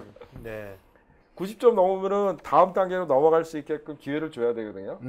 저는 애들 공부하고 새로운 지식을 배울 수 있는 걸 가로막고 있는 교육 시스템이 그 어른들이 애들한테 할 수 있는 가장 큰 죄악이라고 생각해요. 네. 이 애들은 그래서 그 고등학교 지금 아이비리그 간 애들은 수학, 과학, 뭐 그 과학 중에 뭐 생물, 물리 다 따로 듣잖아요. 그거 대학교 학교 다 끝내고 옵니다. 네. 그러니까 뭐 저 딸내미 좀 자랑 좀 하면은 고등학교 때까지 AP 다 들었거든요. 아, 네. 그러니까 지금 그 케미컬 엔지니어링, 바이오메디컬 엔지니어링 하면서 컴퓨터 사이언스도 부전공을 이걸 다 들 수 있는 거예요. 그러니까 네. 고등학교 때 다 해놨기 때문에. 근데 한국에서는 그렇게 쫓아갈 수가 없어요. 그리고 걔네들은 미국 애들은 이제 뭐 사이언스 네이처가 다 자기말로 돼 있잖아요. 그렇죠. 영어로 영어죠. 돼 네네. 그러니까 고등학교 때 사이언스 네이처를 다 읽어요, 애들이. AP 듣는 애들은. 고등학교 AP를 다 들으면은 사이언스 네이처 저널 자기가 다 본다니까. 그런 애들이 결국 나중에 이제 미국을 끌어나가는 그런 기업도 만들고 노벨상 수상자도 나오고. 그러니까 우리나라처럼 그러니까 전체 뭐 수능 뭐 점수 뭐 이게 몇 점 그걸로 잣대를 대는 게 아니라 자기가 좋아하는 분야에 잘하는 친구들은 계속해서 그 분야를 계속 더 팔 수 그렇죠. 있도록 깊이. 예, 히스토리도 그런 그렇고 기회를 뭐 준다는 다 있거든요. 것이. 히스토리도 AP 과정이 있어가지고 자기가 뭐 역사 좋아하는 친구들은 대학교 1학년 때까지 듣게 해요. 그거 다. 그게 진짜 이제 어떤 개방형 교육으로 해가지고 네네. 그러면 자연스럽게 그 여러 가지 자기 관심 있는 것들 다 찾아서 공부할 수 있고 거기서 이제 새로운 그 융합적인 새로운 아이디어가 나오는 거죠. 네. 자 이제 Q&A 시간 갖도록 하겠습니다. 마이크 준비해 주시고요. 여러분 질문 있는 분들 편하게 질문해 주시기 바랍니다. 네. 궁금한 것들 뭐 아무 질문 좋습니다. 네. 편하게 자, 질문하기는 쉽지 않을 것 같은데. 여기 마이크 앞으로 편하게 질문하는 마이크 거죠. 앞으로 전달해 주세요. 네. 마이크 좀 전달해 주세요. 마이크 좀 전달해 주세요. 앞에 종현 마이크 좀. 네. 오늘 말씀 잘 들었습니다. 그냥 좀 재미있는 얘기를 한번 궁금한 게 있어 질문드리는데 아까 바이오하고 나노 쪽 얘기하실 때 가장 대표적인 사례로 드신 게 이제 뭐 바이러스 얘기를 하셨잖아요. 그러니까 예전에 우리가 신종플루 나왔을 때도 그렇고 요새 이제 에볼라 나왔을 때도 약간 음모론 좋아하는 사람들이 이게 이제 이런 제약 회사들이 미리 바이러스를 만들고 치료제까지 개발한 다음 뿌린 거 아니냐 이런 얘기를 한 거를 많이 돌았었는데 갑자기 말씀하실 때 그런 생각이 또 들었어요. 혹시 그게 기술적으로 가능한 시나리오인지 한번 좀 궁금하고요. 그다음에 이제 저는 이제 바이오 쪽이나 나노 쪽은 아니고 소프트웨어 쪽에 하는 회사인데 이제 그 빅데이터라든가 이런 분석 쪽에 관심이 있어서 좀 한번 들어보려고 나왔는데 소프트웨어 하는 입장에서 이걸 조금 쉽게 설명해 주시면 어떤 과정을 통해서 데이터 분석을 어떤 가치를 만들어내는지 한번 좀 소개해 주시면 좋겠습니다. 예, 우선 첫 번째 그거는 뭐 굉장히 조심스러운 얘기인데요. 뭐 그런 얘기들이 많이 있죠. 그래서 음모론들이 있는데 일단은 지금 기술적으로는 뭐 다 가능한 얘기입니다.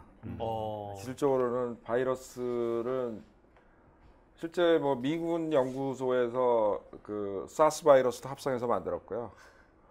뭐 에볼라 같은 것도 쉽게 합성해서 만들 수 있고 뭐 신종플루 같은 건 오히려 뭐 그 한 사이즈가 작기 때문에 더 만들기 쉽습니다.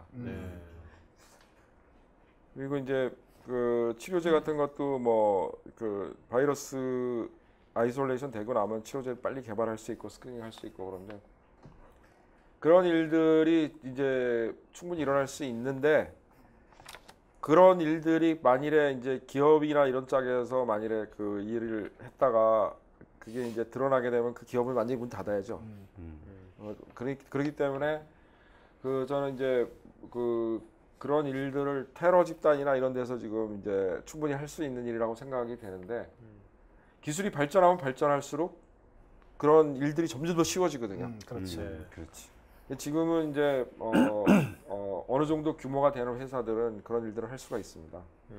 그래서 그런 바이러스나 이런 것들을 다루는 거에 대해서 전 세계적으로 그 레귤레이션이 굉장히 심하고요. 그래서 뭐 유엔 이 생물 무기 협의회 이런 데 가가지고 얘기하면 항상 바이오냐 저희 회사 얘기가 나옵니다. 오, 왜요?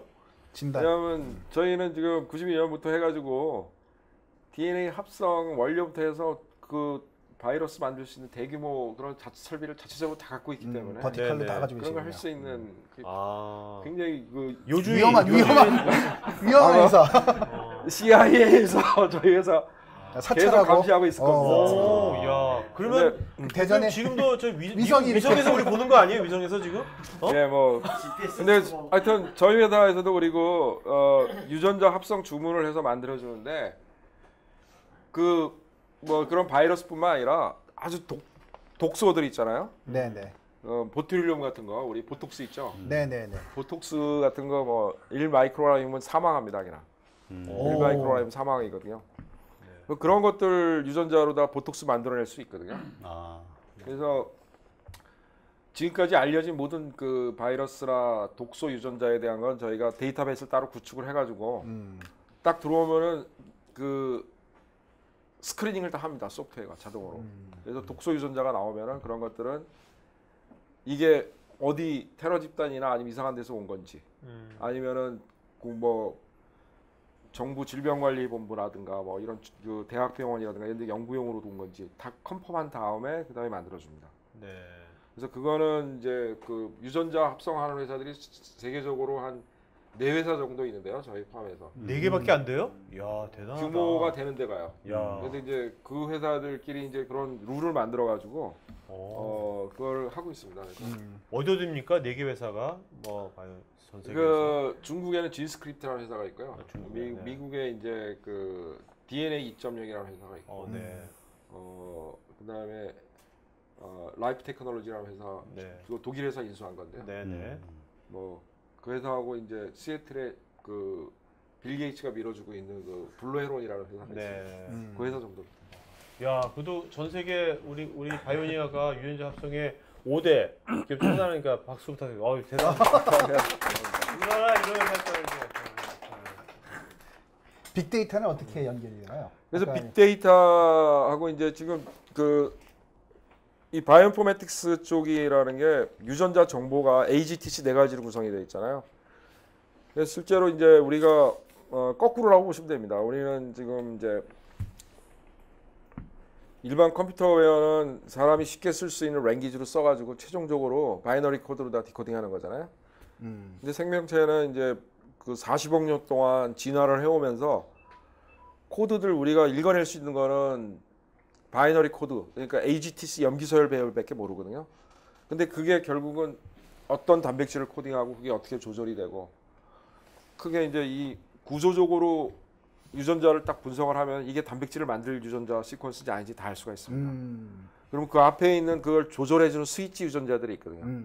그 스위치 유전자들의 구조에 따라 가지고 어떤 것들은 10만 개씩 만들어지고 어떤 게 이제 한 10개 만들어지고 또 이게 제네틱 네트워크라고 해가지고 여기에서 만들어진 단백질이 이쪽 스위치에 가서 붙어가지고 이쪽 스위치를 켜졌다 켰다 그런 거 다 조절이 되면서 그게 전체적으로 회로로 묶여가지고 우리가 돌아가는 겁니다. 생존이 된다 말씀이죠? 네.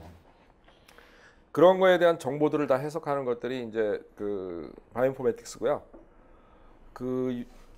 그거를 분석하기 위한 DNA 칩이라든가 DNA 시퀀싱 그리고 아까 그 유전자 전체를 알고 나면 그 다음에 우리가 RNA 카피 만들어진 RNA들이 얼마나 있는가를 갖다가 또 다 알아낼 수가 있거든요. 그러면 그 RNA 나온 거 갖고서 이 네트워크들이 어떻게 컨트롤 되는가를 거꾸로 풀어내는 겁니다.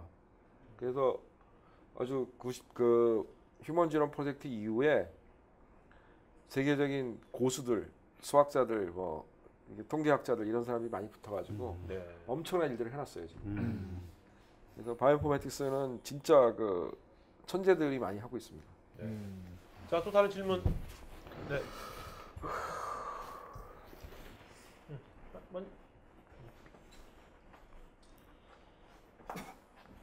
아까 그 네, 말씀하시면 됩니다.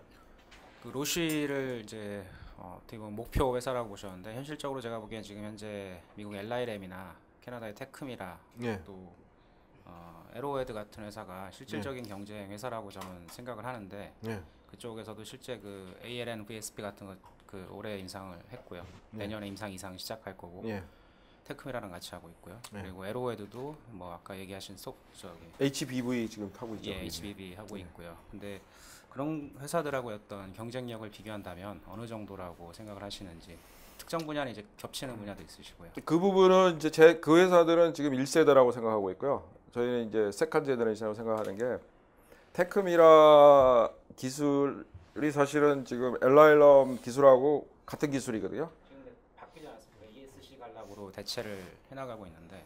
예, 그건데 그 기본적으로 이제 캐타이어 리피드 써가지고 하는 것들은 백본은 이제 기본적으로 거기서부터 사용해가지고 자기네들이 독자적으로 개발한 거기 때문에 비슷합니다. 그래서 다른 이제 1세대 회사들은 siRNA를 나노 파티클로 만들기 위해서 그 캐타이언 리피드, 그 양성 리피드를 쓰거든요.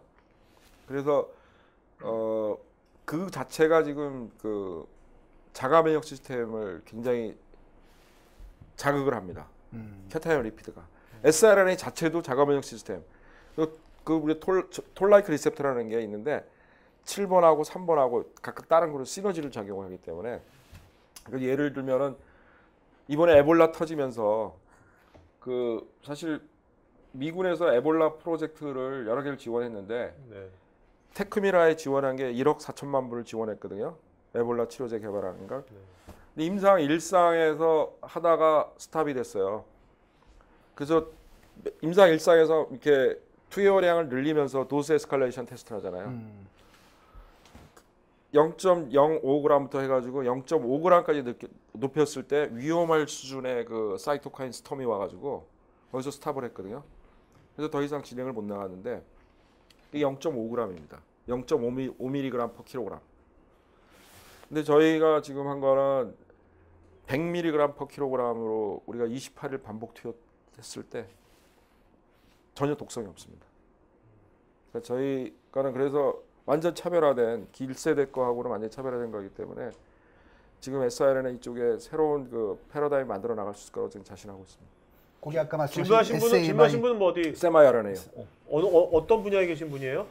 전문가신 것 같은데. 재미가 있어서 제가 공부를 하고 있고요. 아, 네. 이런 걸 공부하시는구나. 재미로 공부하시는구나. 대단하신 분이시네.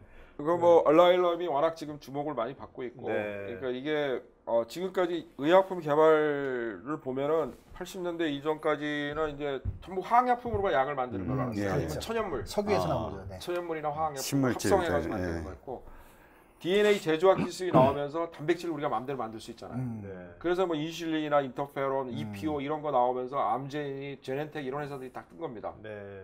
그리고 87년도에 프로테인 디자인 랩에서 항체로 그럼 약을 만들어 보자. 그거 갖고 약 만든다 그랬을 때 사람들이 무섭어요. 항체가 얼마나 만들기 비싼데. 근데 지금 아까 얘기했던 휴미라 같은 게 지금 1등하고 있는 세계 1등하고 매출 1등하고 있는 게 항체 약품입니다. 네. 근데 다 단백질에 작동하는 거거든요. 근데 단백질을 우리가 작동을 못하게 만드는 그런 항체를 만들고 그 화학 물질을 만드는데 아예 그 단백질이 생성되지 않게 mRNA 단계에서 그걸 분해시켜서 없애버리는 게 siRNA입니다. 네. 새로운 개념이죠. 네. 그래서 이게 약이 되게 되면은 지금까지 나왔던 이 제약회사들이 제약회사의 또 새로운 신약의 새로운 패러다임이 가는 거고 이게 저는 성공할 거라고 보는 게 항체 의약품 만드는 것보다 훨씬 더 가격이 싸고 적은 양으로 효과가 있고 또 항체보다도 훨씬 더 선택적으로 유전자들을 공략할 수 있어요. 네. 항체는 이게 크로스 리액티비티가 좀 있거든요. 개발하는데 그래서 참 여러 가지 테스트도 많이 해보고 그래야 되는데 이 유전자를 하이브리다이제이션 딱 돼가지고 하는 거기 때문에 굉장히 선택성이 높습니다. 그러면 대표님 보시기에 이렇게 바이오 산업이 발전하고 뭐 의약품도 좋아지고 그러면 우리 인류가 대표님은 몇 세까지 사실 거라 생각하세요, 본인이? 지난번에도 그거 네. 물어보시는데. 몇 세까지? 네. 아 그거 어떻게 제가 네? 압니까? 그러니까 우리들은 여기 있는 분들 아시죠? 보면 100세까지 살 수 있을까요? 100세까지? 그런 시대가 올까요, 진짜로? 이분은 뭐 105세. 아니, 저 우리가 보험회사에서는 진짜 장담하던데. 100세까지, 진짜 100세까지 살 수 있는 시대가 오리라고 보십니까? 의학적으로 발전해가지고. 아 그럼 뭐 당연히 그렇게 되겠죠. 당연히요. 근데 그런데 이제 지금 더 중요한 게 네, 100세까지 산다 그러면 80세까지 일을 할 수 있게끔 건강하게 살아야 되거든요. 그렇죠. 그렇죠. 네. 그러지 않으면 이게 재앙이거든요. 재앙이죠. 뭐, 그렇죠. 장수이자 주자. 예.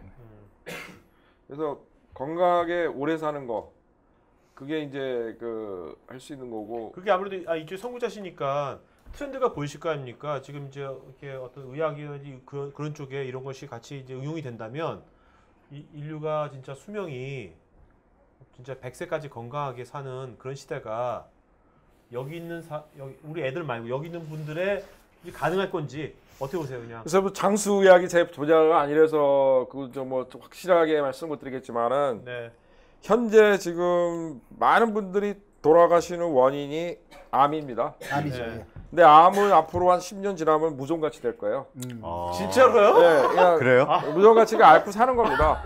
아. 이거 암에 관련된 많은 유전자들이 지금 알려져 있고 야. 그리고 이제 SRNA 같이 암에서 발현되는 유전자들을 선택적으로 때리는 것들을 나오면은 네. 거의 부작용이 없이 어. 약을 쓰면은 암세포가 쭈그러들고 네. 또 암세포 좀 더 크면은 다시 또 약 쓰고 지금 에이즈도 그렇거든요. 네, 그렇죠. 에이즈도 그 약 쓰어가지고 6개월에 한 번씩 그 분자 진단 해가지고 에이즈가 10에 5승 그러니까 10만 개 이하로 다 혈액 내에 나오면은 증상이 없습니다. 별로 정상인처럼 살 수 있어요.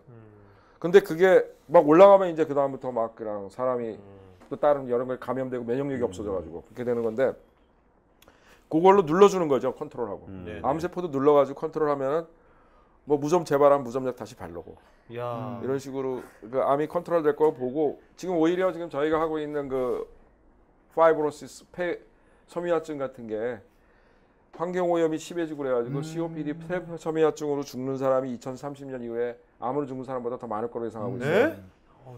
그런 것들이 지금 새로운 그 위험 요소가 되고 있고요. 그런 이제 그런 것도 근데 치료제들 다 개발이 될 겁니다. 네. 결국은 치료제로 개발되다 보면은 이 지금도 특별히 뭐 암이라든가 그런 고질병, 당뇨병 이런 거 없는 분들은 100세까지 사시잖아요. 네. 중간에 지병이 있어서 돌아가시지. 그리고 지병이 있어서 돌아가시는 분들은 집에 있는 거 다 갖다가 털어놓고 이렇게 합니다. 그래서 그런 좀 더 가격도 싸고 저렴하면서 그렇죠. 그 확실한 효율적인 그런 약들이 많이 나오고 그러더라고요. 네. 뭐 100세까지 다 사겠죠. 네. 일단 우리 일단은 좀 한 앞으로 10년 동안은 잘 건강 관리 잘 버텨야 하면은 되겠는데요. 되게 일단. 세상이 좋아지겠네요. 자, 또 질문. 네. 80세까지 일이 없을까봐 지금 주식을 토요일 날 잠을 자지 않고 알리바바를 연락에 매입을 했습니다. 네, 지금 그 증권사 그 해외 주식 들어가가지고요 연락에 매입을 했는데 후회하고 있습니다. 바이오니아를 살 걸. 실탄이 지금 없습니다. 그래서 오늘 내일 새벽에 다시 매도를 하고 바이오니아를 살 생각을 하고 있습니다. 진짜로요? 진짜로요? 예, 지금 오늘 그래 페이스북에 인증샷 좀 올려요. 인증샷. 매도한 알겠습니다. 거. 지금 토크를 듣고 그런 결심이 있었습니다. 10년만 묻어도 될 것 같습니다. 나한테 뭐라고 좀 말해요. 저는 책임 없어요. 시어톡에다가. 나는 그냥 아무 말도 안 했어. 네, 질문 드리겠습니다. 예. 보통 우리가 알고 있는 제조업이라든지 이런 기업에 비해서 바이오 산업의 기업들은 상당히 좀 연구원들이 많고요. 예. 박사님들이 많으실 것 같고 문화가 좀 독특할 것 같은데 실제로 그 일하는 문화는 어떠한지 대표님께서 생각하시는 어떤 그 일하는 문화에 대한 철학이 있으신 건지 어떤지 궁금합니다. 저희 회사는 뭐 좀 일하는 그 기본 철학이 이제 그 모든 거를 과학적으로 합리적으로 하자. 네. 그래서 저는 이제 뭐 말단 직원한테도 내가 논리적으로 틀렸다 그러면 내가 틀렸다.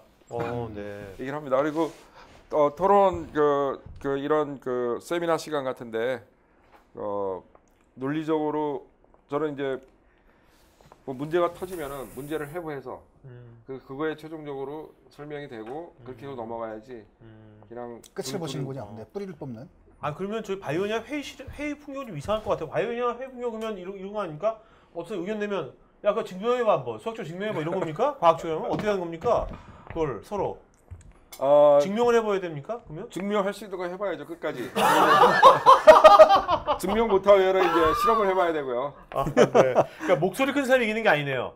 그러니까 지위가 높거나 목소리 높은 사람이 이기는 게 아닙니까? 그러면 바이오니아에서는 문화가 목소리 큰 사람이 좀 유리하죠. 유리하죠. 네. 자신감이니까. 네. 네. 근데 근본적으로 이제 뭐 그 다들 공부한 사람들이 많으니까요. 그리고 사이언스 트레이닝이 많이 된 사람들이기 때문에 오히려 좋습니다. 그럼. 네. 자 그래도 거기 연구 그 박사 아닌 사람도 있을 거 아닙니까 회사 내에. 예. 그러면 이제 여기 이제 어떤 그 박사가 아닌데 그런 지금 바이오니 같은 회사에서 근무를 해요. 뭐 기획이건 아니면 다른 관리 파트라든지 뭐 다른 파트에서 일하는 분들이 그런 데서 연구소에서 잘 그러면 커리어를 쌓기 위해서는 그런 분들하고 어떤 식으로 일반 직원은 어떤 식으로 자기 뭐 처세랄까 아니면 자세 같은 것을 어떤 식으로 해야지 좀 그런 지금 바이오 같은 회사에서 인정을 받을 수 있다 생각하십니까? 뭐 사이언티스트들은 당연히 이제 사이언스 잘하는 거지만은 뭐 기존 저 사이언스 하는 사람만 갖고 회사 굴러가는 거 아니고 그러니까요. 네. 뭐 관리하는 사람도 있고 네. 근데 좀 그런 사람들 뭐 어느 회사나 똑같지만은 회사에 로열티 있고 네. 열심히 하고 네네. 그런 사람들이 뭐 인정받죠. 아 네. 그 잠깐 질문을 드려보면 조직 구조를 자꾸 바꾸셨잖아요. 그러니까 판매 시스템도 막 최근에 바꾸시고 이렇게 됐는데 그 결국 많이 팔아야 되잖아요. 특허가 뭐 400개가 있고 뭐 이 기계가 굉장히 엑스프로젠 같은 것도 대단하고 해도 이걸 파셔야 되는 입장인데 그렇다면 이 분야에서 글로벌 마켓을 타겟으로 해서 이런 식으로 팔아야 되겠다라고 어떻게 인사이트를 가지고 계신 부분이 있다면 어떤 게 있나요? 가지고 계신 제품. 굉장히 뭐 비즈니스 그런 걸 좀 떠보시는 것 같은데.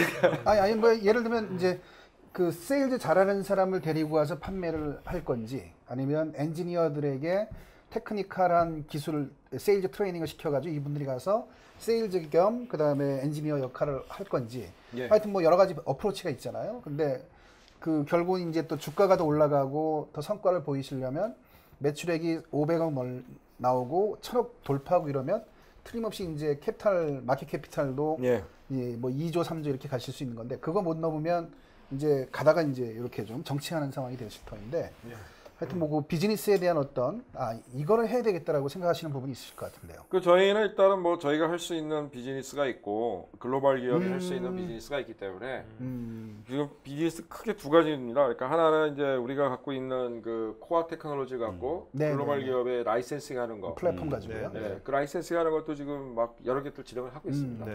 그래서 라이센싱이 이제 되기 시작을 해야지 우리 회사가 이제 캐시카우가 돈이 들어오죠. 이제 리턴이 되는 거죠. 10년씩 넘게 연구한 것들이.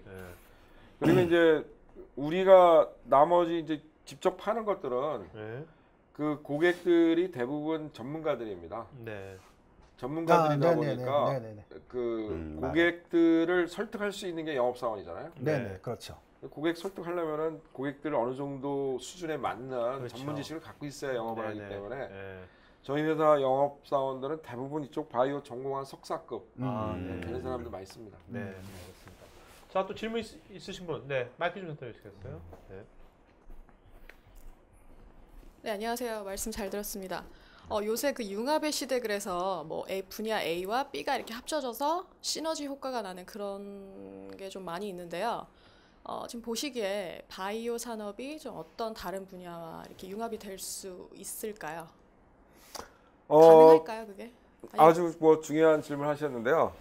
제가 딱 이제 요즘 우리나라에서 융합이라는 그게 화두가 굉장히 뭐 한 7, 8년 전부터 많이 나왔는데 제가 생각하기에는 바이오 산업 자체가 융합 산업입니다. 그러니까 아까 말씀드렸듯이 바이오 산업이 그 출발하게 된 게 유전자를 합성하는 기술이 개발되고 유전자를 그 읽어내는 기술이 개발됐는데 물론 대학에서 이제 그 케미스트리가 개발됐지만은 그것만 갖고는 이 바이오 산업이 클 수가 없었거든요. 그럼 실리콘밸리에 그때 그 인텔에서 만든 8080, 네. 네, 칩, 8080 프로세서 갖고서 마이크로 프로세서. 예, 마이크로 프로세서 갖고 84년도에 DNA 합성기를 만들었어요. 오. 그래서 그거를 DNA 시퀀스 입력을 시켜놓으면 순서대로 쫙 DNA 합성해가지고 딱 나오는 거예요. 그게 나오자마자 막 완전히 전 세계적으로 몇천 대 팔려 나가면서 그거 갖고 있는 데선 다 유전자를 DNA를 만들어낼 수가 있게 된 거죠. 네네. 그러면서 DNA 유전자 조작이 전 세계적으로 가능해진 겁니다. 그리고 마찬가지로 그 85년도에 그 리 후드라고 지금 그 빌 게이츠가 칼텍에서 스카우트 해가지고 시애틀에다가 시스템스 바이올로지 연구소라고 하나 만들어주고 그 스카우트 한 분이 있는데 그분이 DNA 염기소를 읽어내는 자동화 기계를 처음에 프린시플로 실험실에서 만들어서 네이처에 논문 내고 나서 네. 거기 있던 친구들이 그대로 나와가지고 그 기계를 만들었어요. 네. 거기 실리콘밸리에 있던 IT 하던 컴퓨터 하는 친구들 다 불러가지고 피직스 하는 친구들 그 레이저로 때려가지고 거기서 나오는 거 형광 읽어내야 되는 건데 피직스 하는 친구들 다 오고 소프트웨어 프로그램 짜던 애들 다 모여가지고 그 프로그램 돌리는 거 해석하는 거 만들고 그렇게 해서 만들어진 회사가 라이프 테크놀로지 지금 어플라이드 바이오 시스템이고 지금 라이프 테크놀로지로 매출 10조 하는 회사로 됐죠. 네. 그래서 유전자를 합성하고 읽어내는 그 두 개의 기술만 보더라도 그게 나옴으로 인해 가지고 그런 장비가 없었다 그러면 사람들이 그걸 쓸 수가 없는 거죠. 그렇죠. 그런 장비가 나오면서 전 세계 보급이 되고 그 기술이 쫙 확산돼서 들어간 겁니다.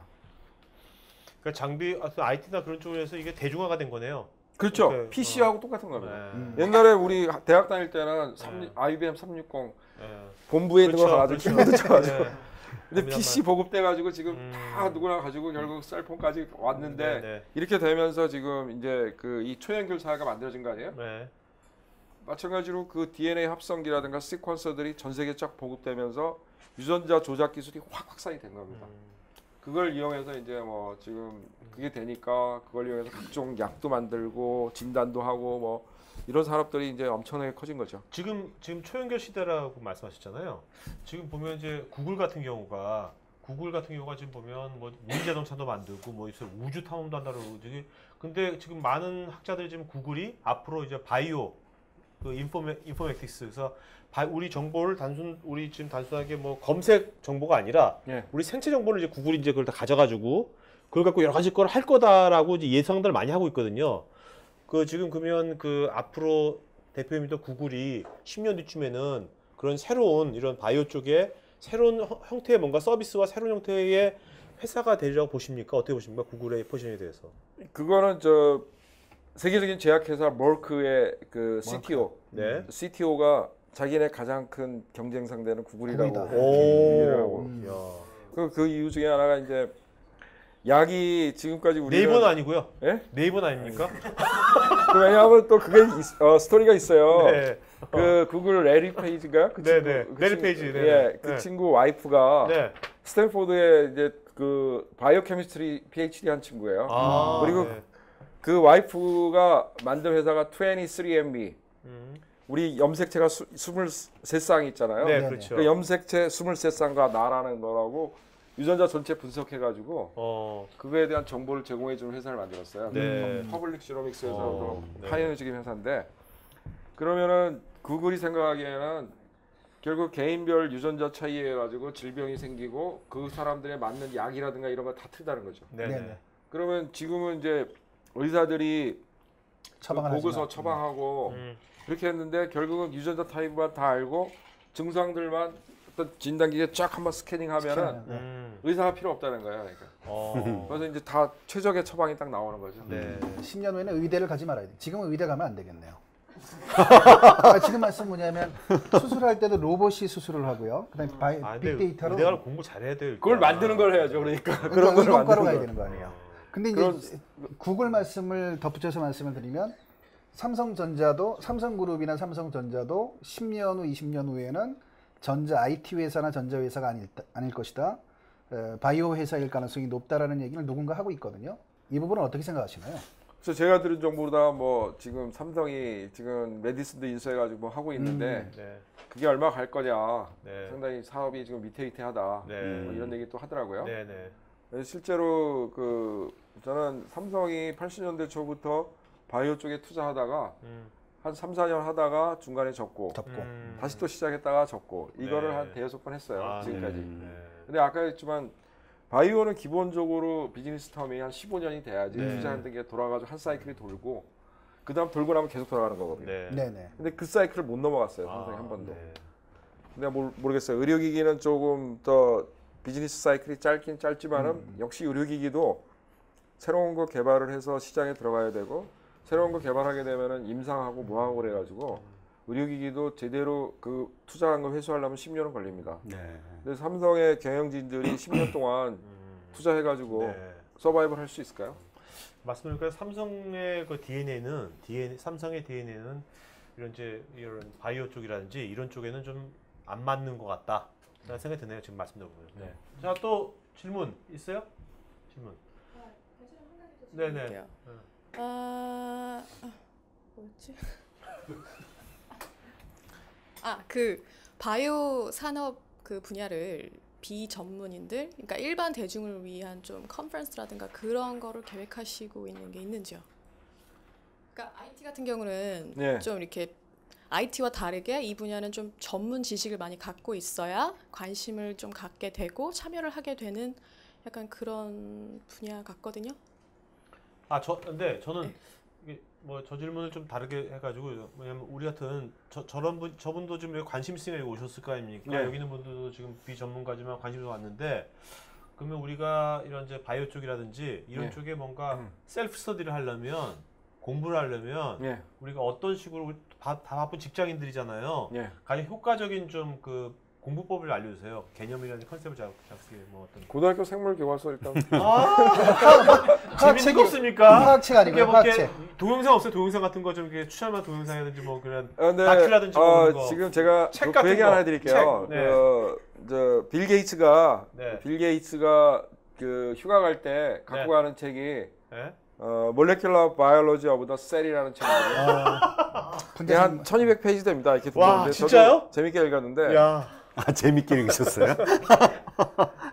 근데 그게 이제 책이 이렇게 두꺼운 게 아니라 또 이렇게 커요. 이만해가지고 그림이 좀 많고. 들고 다니면 운동이 됩니다. 아, 네네네. 또 운동하려고 들고 가는 건 아닌 것 같고 네. 일단 그런 기본적인 그러니까 바이오 쪽에 제대로 이제 이해를 하려면은 고등학교 다닐 때 어느 정도 이제 케미스트리가 백그라운드가 돼야지. 돼야죠. 결국 나중에 이제 분자생물학이나 생명공학이라는 게 분자 레벨에서 모든 걸 설명을 하고 그런 현상들을 이해하는 거기 때문에 사실 일반인들이 이제 그냥 그런 백그라운드 없이 이해하기에는 좀 접근하기가 쉽지가 않고요. 그러니까 우리 일반인들한테 추천하면 책 같은 거 없습니까? 아까 빌 게이츠가 갖고 다니는 책 말고요. 좀 이렇게 소프트한 책도 없습니까? 우리 일반인들한테. 교과서 말고요, 좀. 제일 좋은 책은 제가 볼 때는 가서 한번 이렇게 맛보기로 다 읽어보시고 내가 잘 이해가 가는 책이 제일 좋은 책이죠. 네. 근데 EBS에서 그 쉽게 하는 화학 이야기라든가 이런 책 프로그램이 나오거든요. 그러니까 그런 프로그램을 들으시면 기본적으로 알고 난 다음에 그다음에 분자생물학이나 이런 쪽이고.